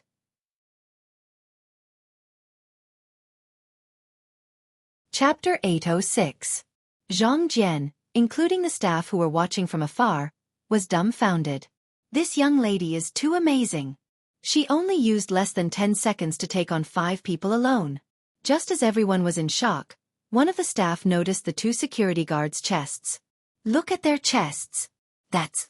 When someone shouted, everyone else shifted their gaze to the 2 security guards who were sent flying by Yunjian's kick. What happened? At this moment, everyone present turned their heads to look in confusion. Yunjian's butterfly knife slid across their chests, right in the middle of their hearts. There was a hole in their uniform. Although the hole was not particularly eye-catching, if one were to take a closer look, they would realize that the hole was right in front of their hearts. If Yunjian had only hit one security guard's chest when she swung the butterfly knife, everyone present might have thought it was a coincidence. However, she had hit both security guards' hearts at the same time. If Yunjian had stabbed the 2 security guards' chests when she swung the butterfly knife, then these 2 security guards were dead for sure. Everyone present was completely shocked by the scene in front of them. Even Zhang Jian sucked in a breath of cold air. In comparison, Zhang Jian knew Yunjian's identity. At that moment, Zhang Jian only wanted to clap for Yunjian. Team Monarch's slashing god lived up to her name. Zhang Jian swore that he would brag to his classmates when he returned to school. Just the thought of it made him excited. The 2 security guards who were lying on the ground felt a chill in their chests. When they got up from the ground, they realized that their uniform had been cut open by Yunjian's butterfly knife. It was then that the 2 security guards felt their hair stand on end. "Let's go." Yunjian did not care about the shock around her. She closed the butterfly knife with a flip of her hand. Her expression was calm. She did not even turn around as she spoke to Zhang Xiaofeng and Zhang Jian behind her. With that, Yunjian walked toward the elevator. After what Yunjian had done just now, who would dare to stop her? Clap, clap. There really were people who stood out to stop them, only to hear 2 claps. A fashionably dressed man walked out of the corridor next to the elevator. As soon as the man appeared, he stood in front of Yunjian, not letting her pass. This man had a good figure. He was tall, handsome, and had a high nose bridge. He was obviously an idol. However, this was indeed the case. Ah! Oh my God! Am I seeing things? That's Li Hang. I'm not dreaming, am I? Ah! I actually saw Li Hang. It really is him. It's him in person. I've long heard that he's an artist from our company, but I've never seen him in our company. Today, I finally get to see him in person. As soon as this fashionably dressed man with short black curly hair appeared, the female staff members who were originally in a state of watching the show completely lost their voices and screamed. Yunjian frowned. "Girl, just now. You were really amazing." The man who was being chased by the crowd was called Li Hang. At this moment, Li Hang was looking at Yunjian with interest. Li Hang was an artist from Baiguang Model Agency. Now, because of a TV series that was broadcast some time ago, he became popular all over the country. She was one of the hottest new celebrities at the moment. The scene of Yunjian knocking down a few security guards just now made Li Hang even more interested. Thus, he stood in front of Yunjian and looked at her with a wicked smile. Yunjian, who had caught Li Hang's attention, was the envy of all the girls present. Chapter 807. As Yunjian spoke, she planned to walk around Li Hang and head for the elevator. Zhang Xiaofeng and Yunjian followed Yunjian to the elevator. The more time they wasted, the more danger Chen Sini would be in. Actually, even if she didn't say it, Yoon Jian and the other two would definitely be able to guess where Chen Sinny had been taken and what she would do after disappearing for such a long time. Hearing Yoon Jian tell Li Hang to scram, some of the staff present couldn't hold it in anymore. Especially some of Li Hang's female fans, who rushed over after hearing Yoon Jian's words. How dare you be so rude to our Hung Hung? Damn woman, don't think that you can play hard to get just because you're pretty. Our Hung Hung will never fall for you. How dare you insult my favorite idol like this? Go to hell. A large group of staff rushed over, as if they wanted to show off in front of Li Hang. They blocked the elevator and refused to let Yoon Jian pass.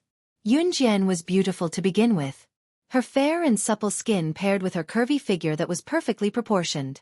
Any man who saw her could not help having the urge to have her all to himself. Li Hang, who was standing on the second floor where the staff were not allowed to enter, came down, because he was completely captivated by Yoon Jian. One reason why Li Hang came downstairs was because of Yoon Jian, and another reason was that he enjoyed the feeling of being the center of attention. He also knew that he was very outstanding. Because of the recent TV series, he had indeed become popular.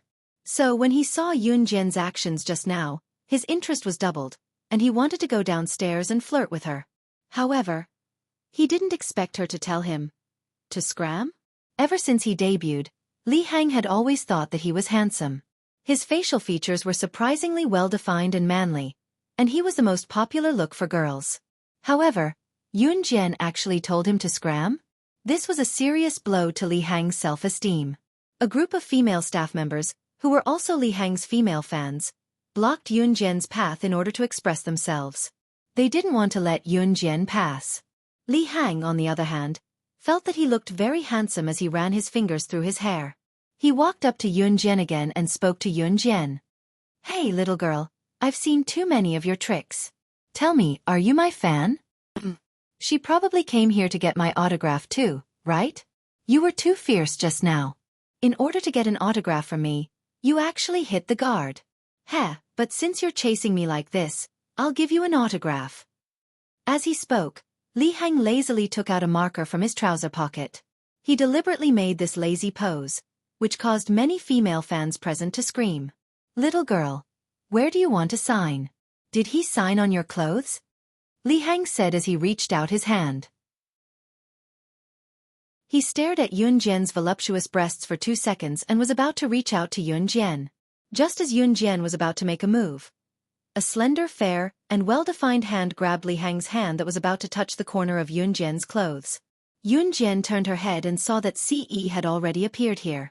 At this moment, Xueqi's hand was grabbing Li Hang's wrist and twisting it. Crack! There was the crisp sound of bones breaking. Li Hang was suddenly pierced by this heart-wrenching pain, and he was suddenly drenched in sweat.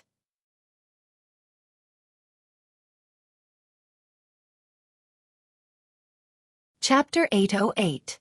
Xueqi, who had suddenly appeared, grabbed Li Hang's wrist and ruthlessly broke it. When the people present saw this scene, they were all shocked to the point of astonishment. With the crisp crack just now, it was obvious that Li Hang's wrist had been completely broken. Li Hang, who had his wrist broken, held his hand and took 3 steps back in pain. At this moment, Li Hang felt a piercing pain. Who was it? Who dared to speak to him in such a tone? Didn't the other party know that he was the superstar Li Hang? How dare he treat him like this and say such things? Wasn't he afraid of being beaten up by his fans? Li Hang immediately looked up and saw a handsome face that angered both men and gods. Xueqi's facial features were just right. His handsome face gave people a feeling of disbelief, and his spirited eyes were so deep that they seemed to be bottomless. Even Li Hang, who was also a man, couldn't help but tremble when he saw them. Moreover, Li Hang was at most 1.75 meters tall. He relied entirely on his looks to support himself. Usually, he relied on this delicate and handsome face to abduct girls everywhere.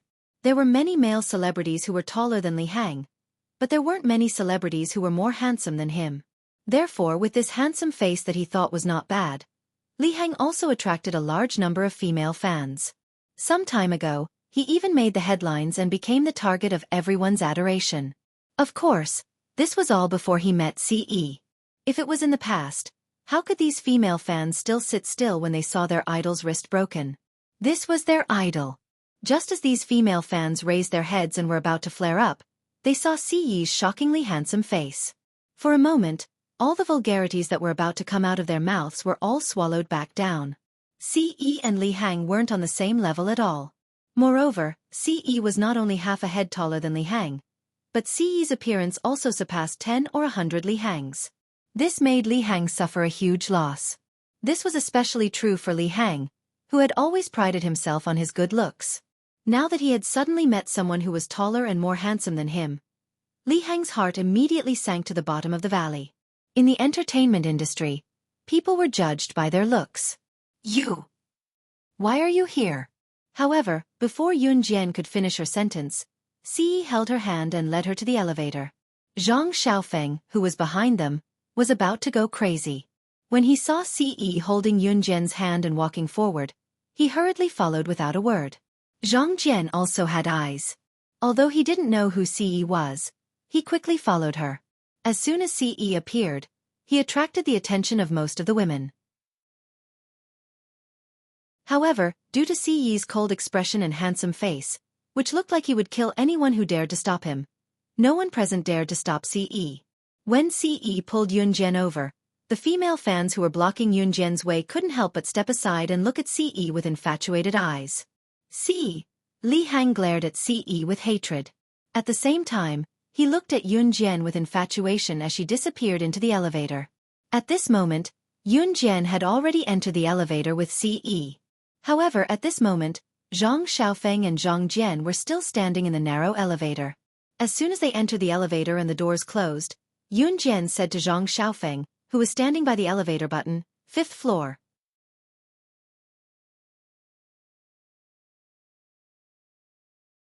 Chapter 809. 5th floor. Waiting room. Rewind time to 20 minutes ago. Chen Xinyi had been waiting in the waiting room on the 5th floor for almost half an hour. There were 5 or 6 girls waiting with her. All of them had great figures, great skin, and outstanding looks. Chen Xinyi's hands were intertwined. She was very worried that she wouldn't be chosen. There was a door in front of the waiting room. Behind the door was the audition room. She heard that the audition was like filming. There would even be a cameraman beside her to record her movements. Zhao Zhengmin said that as an actress, she had to look like she was on camera at all times. Therefore, Chen Xinyi was very nervous at this moment. As the waiting room was too noisy, Zhao Zhengmin requested Chen Xinyi to temporarily confiscate all her belongings other than her clothes when she entered the waiting room. Chen Xinyi originally wanted to call Zhang Xiaofeng to tell him that she was safe, but now that her phone was confiscated, she couldn't contact Zhang Xiaofeng at all. Creak! The door of the audition room was opened again. A girl ran out crying as if she had been greatly wronged. Because the waiting room and the audition room were not connected, Chen Xinyi, who was sitting in the waiting room, couldn't hear the sound of the audition room at all. But then again, how could she hear the contents of the audition? And the girl who ran out just now probably didn't get chosen again. Chen Xinyi took a deep breath and secretly cheered herself on. When she thought about how Zhang Xiaofeng would look at her with admiration if she succeeded in the audition and got a supporting role, Chen Xinyi felt excited all over. Where's number 16? At this moment, someone walked out of the audition room and shouted at the door. Chen Xinyi was number 16. Chen Xinyi had been looking at her number for a long time, so when she heard someone say her number, she quickly stood up and said, "It's me. Come in." The man who came out to greet them scanned Chen Xinyi from head to toe with an unscrupulous gaze and said, Yeah. Chen Xinyi had been waiting for a long time. When she heard that it was her turn, she excitedly followed him in. The moment Chen Xinyi entered the audition room, the man who had called Chen Xinyi in locked the door. When Chen Xinyi saw that the man had locked the door, she couldn't help but turn around to take a look. She felt a little strange in her heart. However, Chen Xinyi didn't think too much about it. When she walked over, she even looked around. How strange. Why were the doors and windows of this place tightly shut? But Chen Xinyi didn't think too much about it. Come here, Xueqi, come here. Zhao Zhengmin, who had been sitting there for a long time, waved at Chen Xinyi affectionately. Chen Xinyi walked over. There were a few invigilators sitting there, and these invigilators all had shifty eyes. When they saw him enter, these invigilators kept looking at him. Chen Xinyi felt very uncomfortable, but she still walked over. Xueqi, it's so hot here. Aren't you going to take off your jacket? Look, I'm only wearing a short-sleeved shirt. It's too hot. Don't let it affect your performance. Zhao Jingmin said affectionately. His small eyes narrowed into slits, but they were sizing up Chen Xinyi.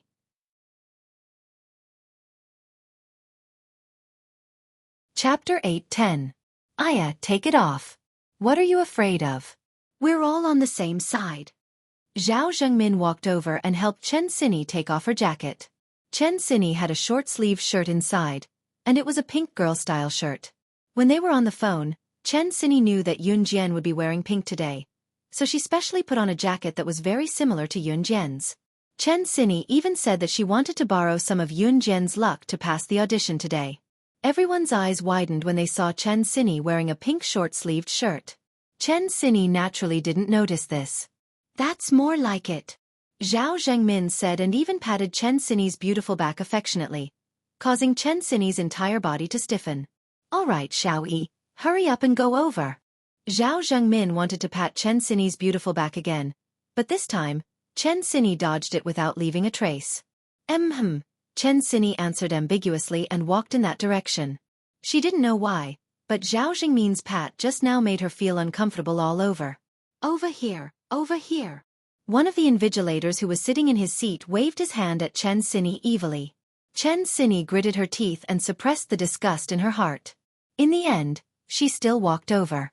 You may begin, one of the invigilators, who was bald and shifty-eyed, said. This is your male counterpart. His name is Su Song. At this moment, Zhao Jingmin had already walked over and introduced a man who could be considered handsome to Chen Xinyi.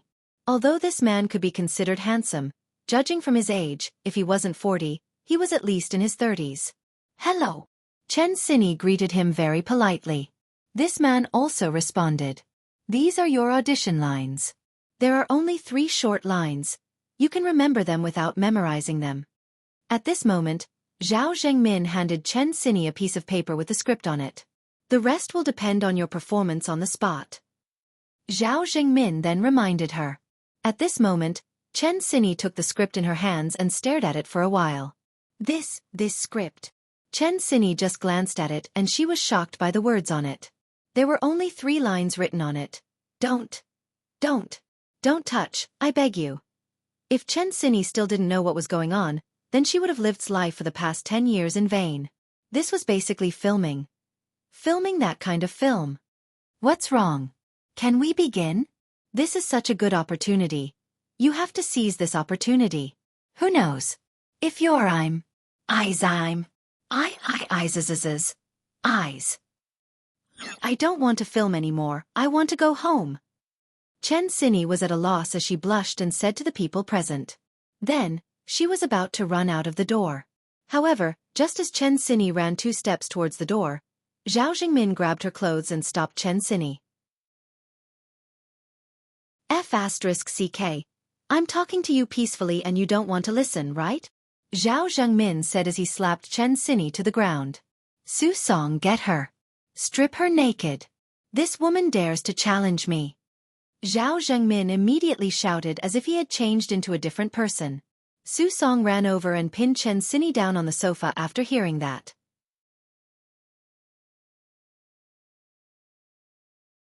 Chapter 8:11. The directors and invigilators sitting around seemed to be used to Su Song and Zhao Jingmin's actions. At this moment, these people were staring at Chen Xinyi with naked eyes, as if waiting for Chen Xinyi to be stripped naked. Get lost! Get lost! Chen Xinyi had been with Yun Jian for so long. Although she was not so weak that she could be trampled on, she was still no match for the man in front of her. After all, there was a huge difference between the physical strength of an ordinary man and a woman. However, when Su Song threw Chen Xinyi onto the sofa, Chen Xinyi was still able to stretch out her leg and kick away Su Song, who was about to pounce on her and take off her clothes. At this moment, Chen Xinyi wanted to tear Zhao Zhengmin and the others into pieces. At this moment, she was very regretful. How could she really believe Zhao Zhengmin's words? No wonder those girls were crying with their heads down when they left. So. Photographer, take a picture of her whole body. Damn, this little girl has grown up. She wants to leave? Hee. Does she think that our Baiguang is a place where she can come and go as she pleases? Today, you have to be naked even if you don't want to. Do you think I'll let you do whatever you want? Zhao Zhengmin changed his friendly appearance from before. At this moment, he was like a villain who had revealed his true colors, making people extremely disgusted. Get lost. Chen Sini kicked Su Song's crotch hard. Su Song howled when Chen Sini suddenly kicked his groin. F***ck. Su Song was on the verge of exploding. F***ck your sister, Su Song. Are you eating such asterisk tea?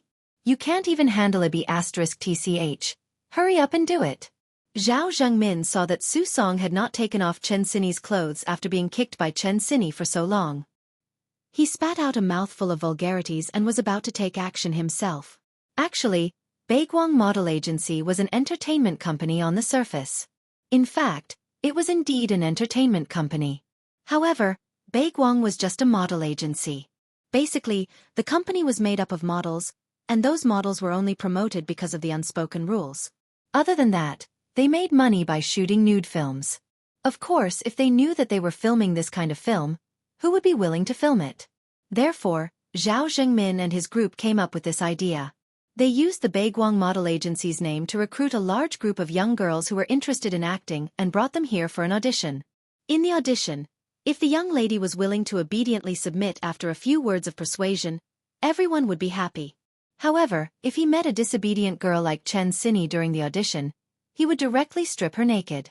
From her toes to every part of her body, if she still refused to listen to him, he would have Su Song deal with her directly. If he recorded the entire process, would the little girl dare to be disobedient?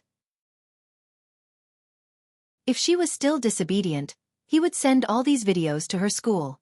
Reality proved that there was no girl who wasn't afraid of these things being exposed. Therefore, with these recordings, they would do whatever Zhao Zhengmin wanted them to do. Even the young ladies who had been recorded by Zhao Zhengmin and the others were forcefully raped by Zhao Zhengmin and the others.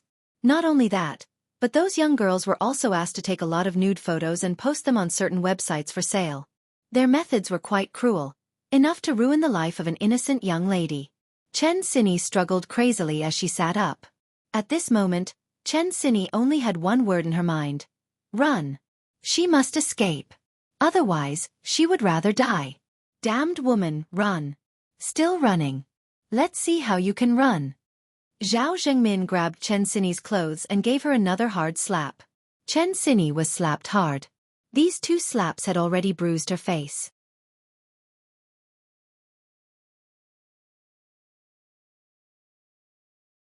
Chapter 8:12.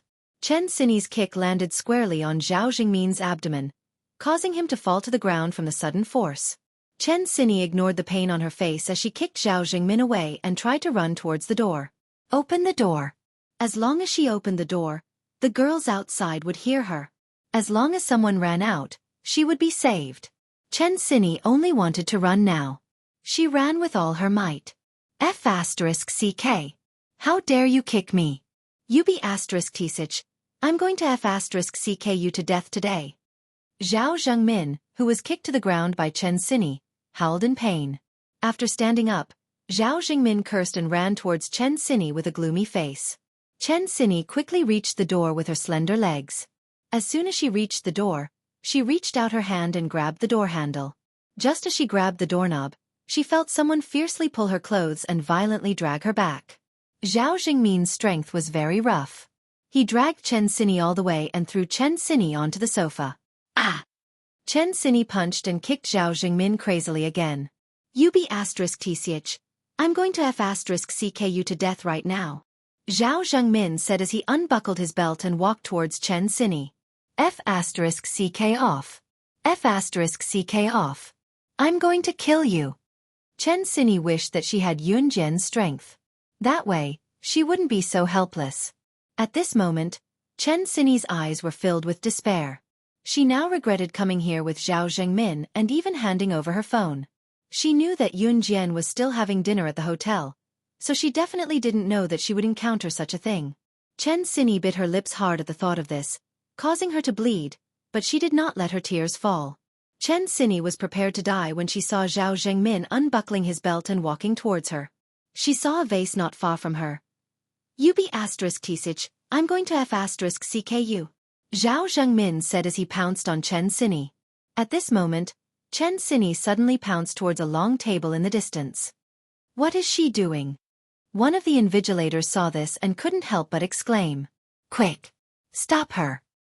At this moment, Yun Jian and the others had just walked out of the elevator. Ce was holding Yun Jian's hand. Zhang Xiaofeng was already used to it, while Zhang Jian was shocked and silent. He was wondering what kind of man was worthy of Yun's. Wasn't he here? Although he didn't know who he was, he could still feel his.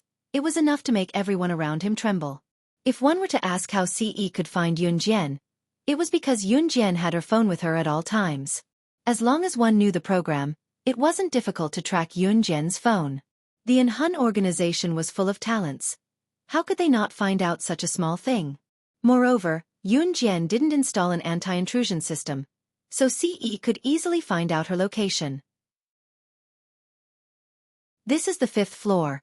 It feels so quiet and empty. Master, where is Sini? Zhang Xiaofeng was anxious as soon as he stepped out of the elevator. Turn left at the end, and you'll reach the waiting room, Yun Jian said. Then, Yun Jian and the others ran in that direction. The Baiguang Model Agency's building was indeed huge. The 5th floor was a photography studio for models to shoot advertisements, so it took up a lot of space. At the same time, every room was soundproof, and there was no one in the corridor, so it felt very quiet.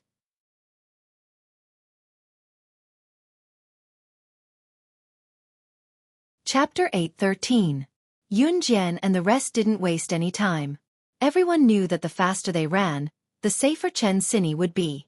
When they went around the blind spot, they saw a mysterious door that was half open. There was a guard standing next to the door. The guard looked around from time to time. When he saw Yun Jian and the rest, he obviously trembled violently, as if he had been caught red-handed. Damn it! There must be a ghost. Zhang Xiaofeng growled and quickly ran forward with Yun Jian and the rest.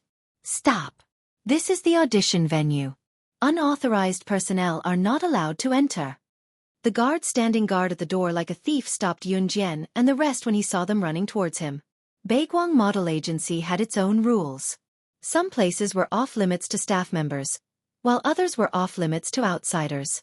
However, just by looking at the eyes of the gatekeeper who was guarding the door and not letting anyone in, it could be seen that the gatekeeper didn't want anyone to enter. Otherwise, it was just an audition venue. There wouldn't be guards standing guard at the door. Get lost! Zhang Xiaofeng ran in front. Whenever he thought that something might happen to Chen Sini, he would kick the guard's abdomen. You! The guard had just come back to his senses when he was kicked away by Zhang Xiaofeng. Zhang Xiaofeng's outburst was terrifying. Yun Jian narrowed her eyes. Her apprentice indeed had potential. The gatekeeper who was sent flying by Zhang Xiaofeng's kick almost spat out a mouthful of blood. At that moment, the guard's heart was about to break down. Zhang Xiaofeng took the lead and opened the mysterious door. Yun Jian and Ce followed suit. Zhang Jian was the last to run. Just as he was about to enter the mysterious door, he suddenly stopped and looked at the guard who was kicked away by Zhang Xiaofeng. Suddenly, he became interested. Then, Zhang Jian's fat body slammed onto the guard's body. Zhang Jian cursed, "I'll crush you to death, I'll crush you to death. Hey, take this." As soon as he finished speaking, Zhang Jian's butt slammed into the guard's abdomen. Before the gatekeeper could even react from the pain of being kicked away, Zhang Jian's fat body, which weighed at least 160 to 17 kilograms, landed on top of him in the next second. At that moment, the guard fainted on the spot. At that moment, Yun Jian, and Ce had already entered the waiting room. Why isn't it done yet? We've been waiting for so long. When they arrived at the waiting room, Yun Jian saw 4 to 5 girls sitting there. They looked to be about the same age as Chen Sini. One of them was chatting with a girl beside her. The audition takes at least 20 minutes. I really don't know what's going on inside. It's so boring to wait. It's already good enough that we have the chance to audition. You should be content. 2 girls were chatting by the side. When Yun Jian, and Ce walked in, the 4 to 5 girls present all looked over. When they saw Ce, their faces instantly flushed red. Ah, you guys. Are you here for the audition too? One of the 2 girls who were chatting shyly looked at Ce. She immediately abandoned the other girl and ran over.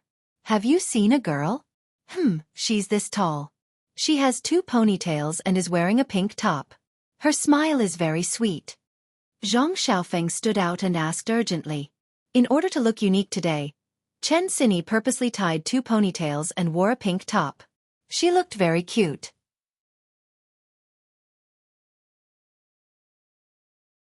Chapter 8:14. After saying that, the girl who saw Ce blush shyly glanced at Ce. Even though Ce had not spoken a word throughout the conversation and his gaze was fixed on Yun Jian could not help but feel a sense of relief. These girls would still keep their eyes glued to Ce. It could not be helped. After all, Ce's looks were too striking. Sit down and wait for a while. She will definitely come out soon. The girl glanced at Ce and said to Yun Jian and the other 2 girls, as well as Zhang Jian, who had just walked in. However, before the girl could finish her sentence, Zhang Xiaofeng and Yun Jian had already walked out of the audition room. As Yun Jian walked towards the audition room, Ce naturally followed behind her and stayed close to Yun Jian. When the girl saw that both of them had left, she felt unhappy. After all, she was pretty, but this handsome guy didn't even look at her? Hence, the girl followed them. Lan, what are you doing? The girl who had been talking to the girl asked as she pulled her back. I'm just following them to take a look. The girl named Lan let go of the other girl's hand and walked towards Yun Jian and Ce. This girl's name was Jiang Lan. She was quite pretty and had some good looks. She was the kind of girl who was tall and beautiful. When Jiang Lan saw that Ce was ignoring her, she pursed her lips and followed them. Don't go over there. The audition room is still going on. It's not right for you to do this. Jiang Lan saw that Ce had turned his head slightly, so she swallowed her words. However, Ce wasn't looking at Jiang Lan. Instead, he was looking at Yun Jian. Open the door. Yun Jian ignored Jiang Lan and said to Zhang Xiaofeng. I told you not to open the door. You'll affect the audition. That's immoral. Ce was obviously not an immoral person. Jiang Lan was unhappy with Yun Jian, so she stood behind them and shouted. Even an idiot could see that Ce's doting gaze was because of Yun Jian. Hence, the more Jiang Lan looked at Yun Jian, the more unhappy she felt. While Jiang Lan was still talking, Zhang Xiaofeng had already reached out to open the audition room's door. Click! Zhang Xiaofeng frowned and quickly turned to Yun Jian. Master, the door is locked. This young man called her master? Because Ce was looking at Yun Jian with doting eyes, Jiang Lan couldn't help but pay more attention to Yun Jian. Obviously, Jiang Lan had taken a liking to Ce and realized that Ce's focus was on Yun Jian. What surprised Jiang Lan was that Zhang Xiaofeng actually called Yun Jian master. Master? This girl was really interesting. She actually learned how to host a house party like a child. Jiang Lan couldn't help but laugh at Yun Jian in her heart. I'll do it. Just as Jiang Lan was about to say something, Yun Jian had already stood in front of Zhang Xiaofeng. She reached out her hand and there was a metal wire in it. TSK, this metal wire. Are you going to use this to pry open the door? Do you think you're a trained agent in the military? To have this book. Jiang Lan couldn't help but speak up. Gotcha. Before Jiang Lan could finish her sentence, Yun Jian had already opened the door with a metal wire. Jiang Lan instantly shut her mouth.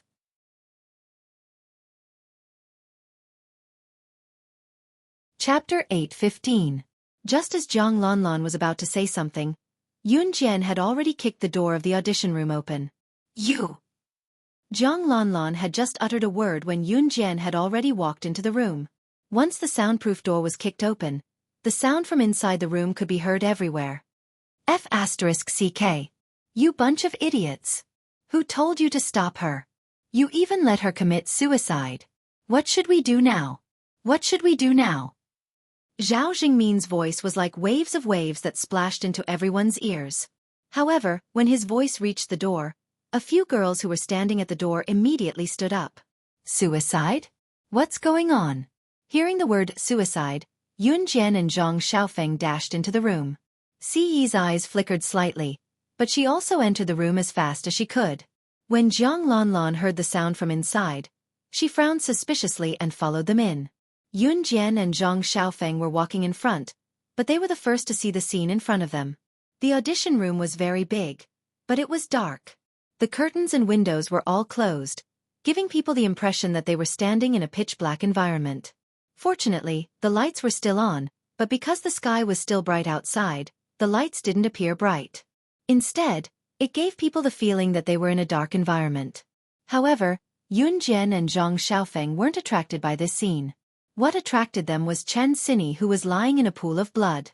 From afar, they could see a broken vase on the ground. The vase was shattered into pieces, and one of the pieces was in Chen Xinyi's hand. This piece of vase had already cut through Chen Xinyi's left aorta, and Chen Xinyi's aorta was gushing with blood. Even if the people in the room didn't deliberately think about it, they could still imagine what had happened. Chen Xinyi was lying on the ground, but her stubborn gaze touched everyone's heart. A warrior would rather be killed than humiliated. Who said that only men could do this? She, Chen Xinyi, did the same. He would rather die than submit to humiliation. The moment she saw Yun Jian, Zhang Xiaofeng, and the others, Chen Xinyi's vision gradually became blurry. Her eyelids were struggling to move up and down, and in the end, she closed her eyes. How nice. Zhang Xiaofeng did not give up on her, and Xiao Jian was here too. When they saw this scene, Yun Jian and Zhang Xiaofeng's eyes instantly turned bloodshot. They had the feeling of wanting to tear the person in front of them apart. When Zhao Zhengmin and the others suddenly saw Yun Jian and the others in the audition room, he was so scared that his whole body trembled slightly. Why is she here? Zhao Zhengmin watched as Yun Jian and Zhang Xiaofeng ran over. For some reason, his heart trembled violently. It felt like his heart was being pounded hard by something, making it hard to breathe.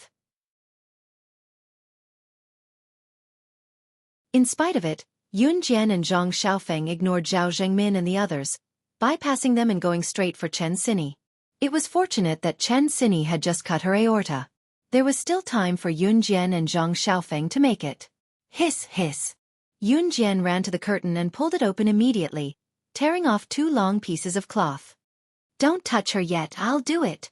Yun Jian said as she ran over and lifted Chen Xinyi's wrist gently, pressing one of the pieces of cloth on Chen Xinyi's wrist where it was bleeding.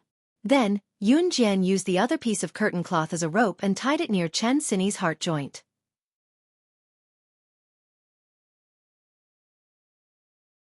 Chapter 8:16.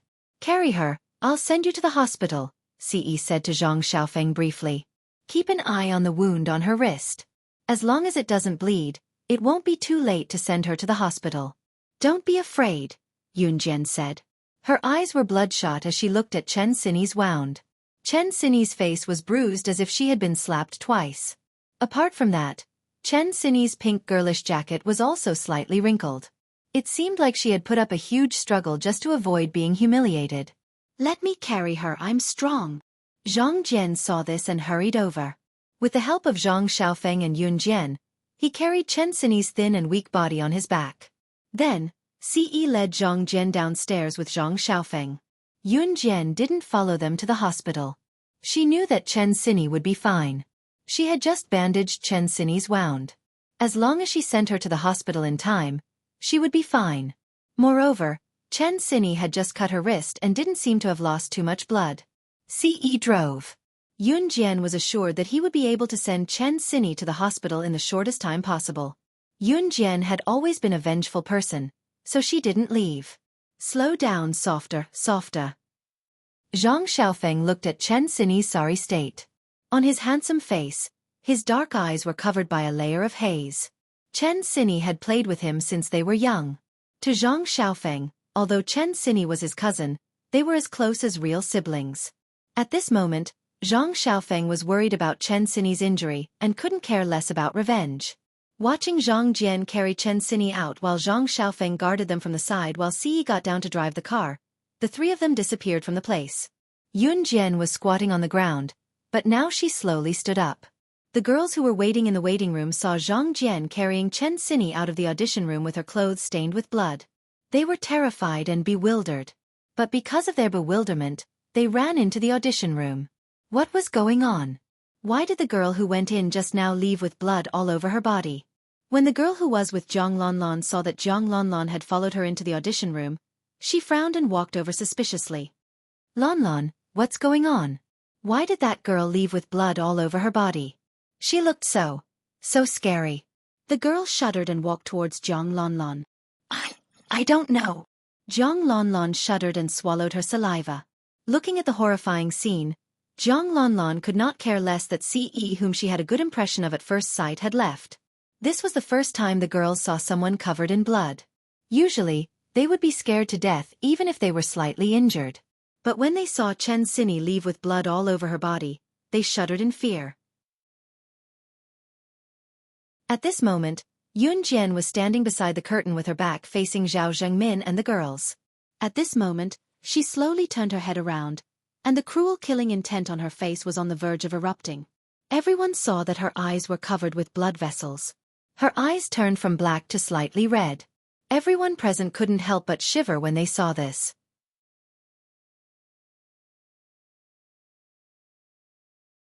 Chapter 8:17. Zhao Jingmin's whole body was trembling.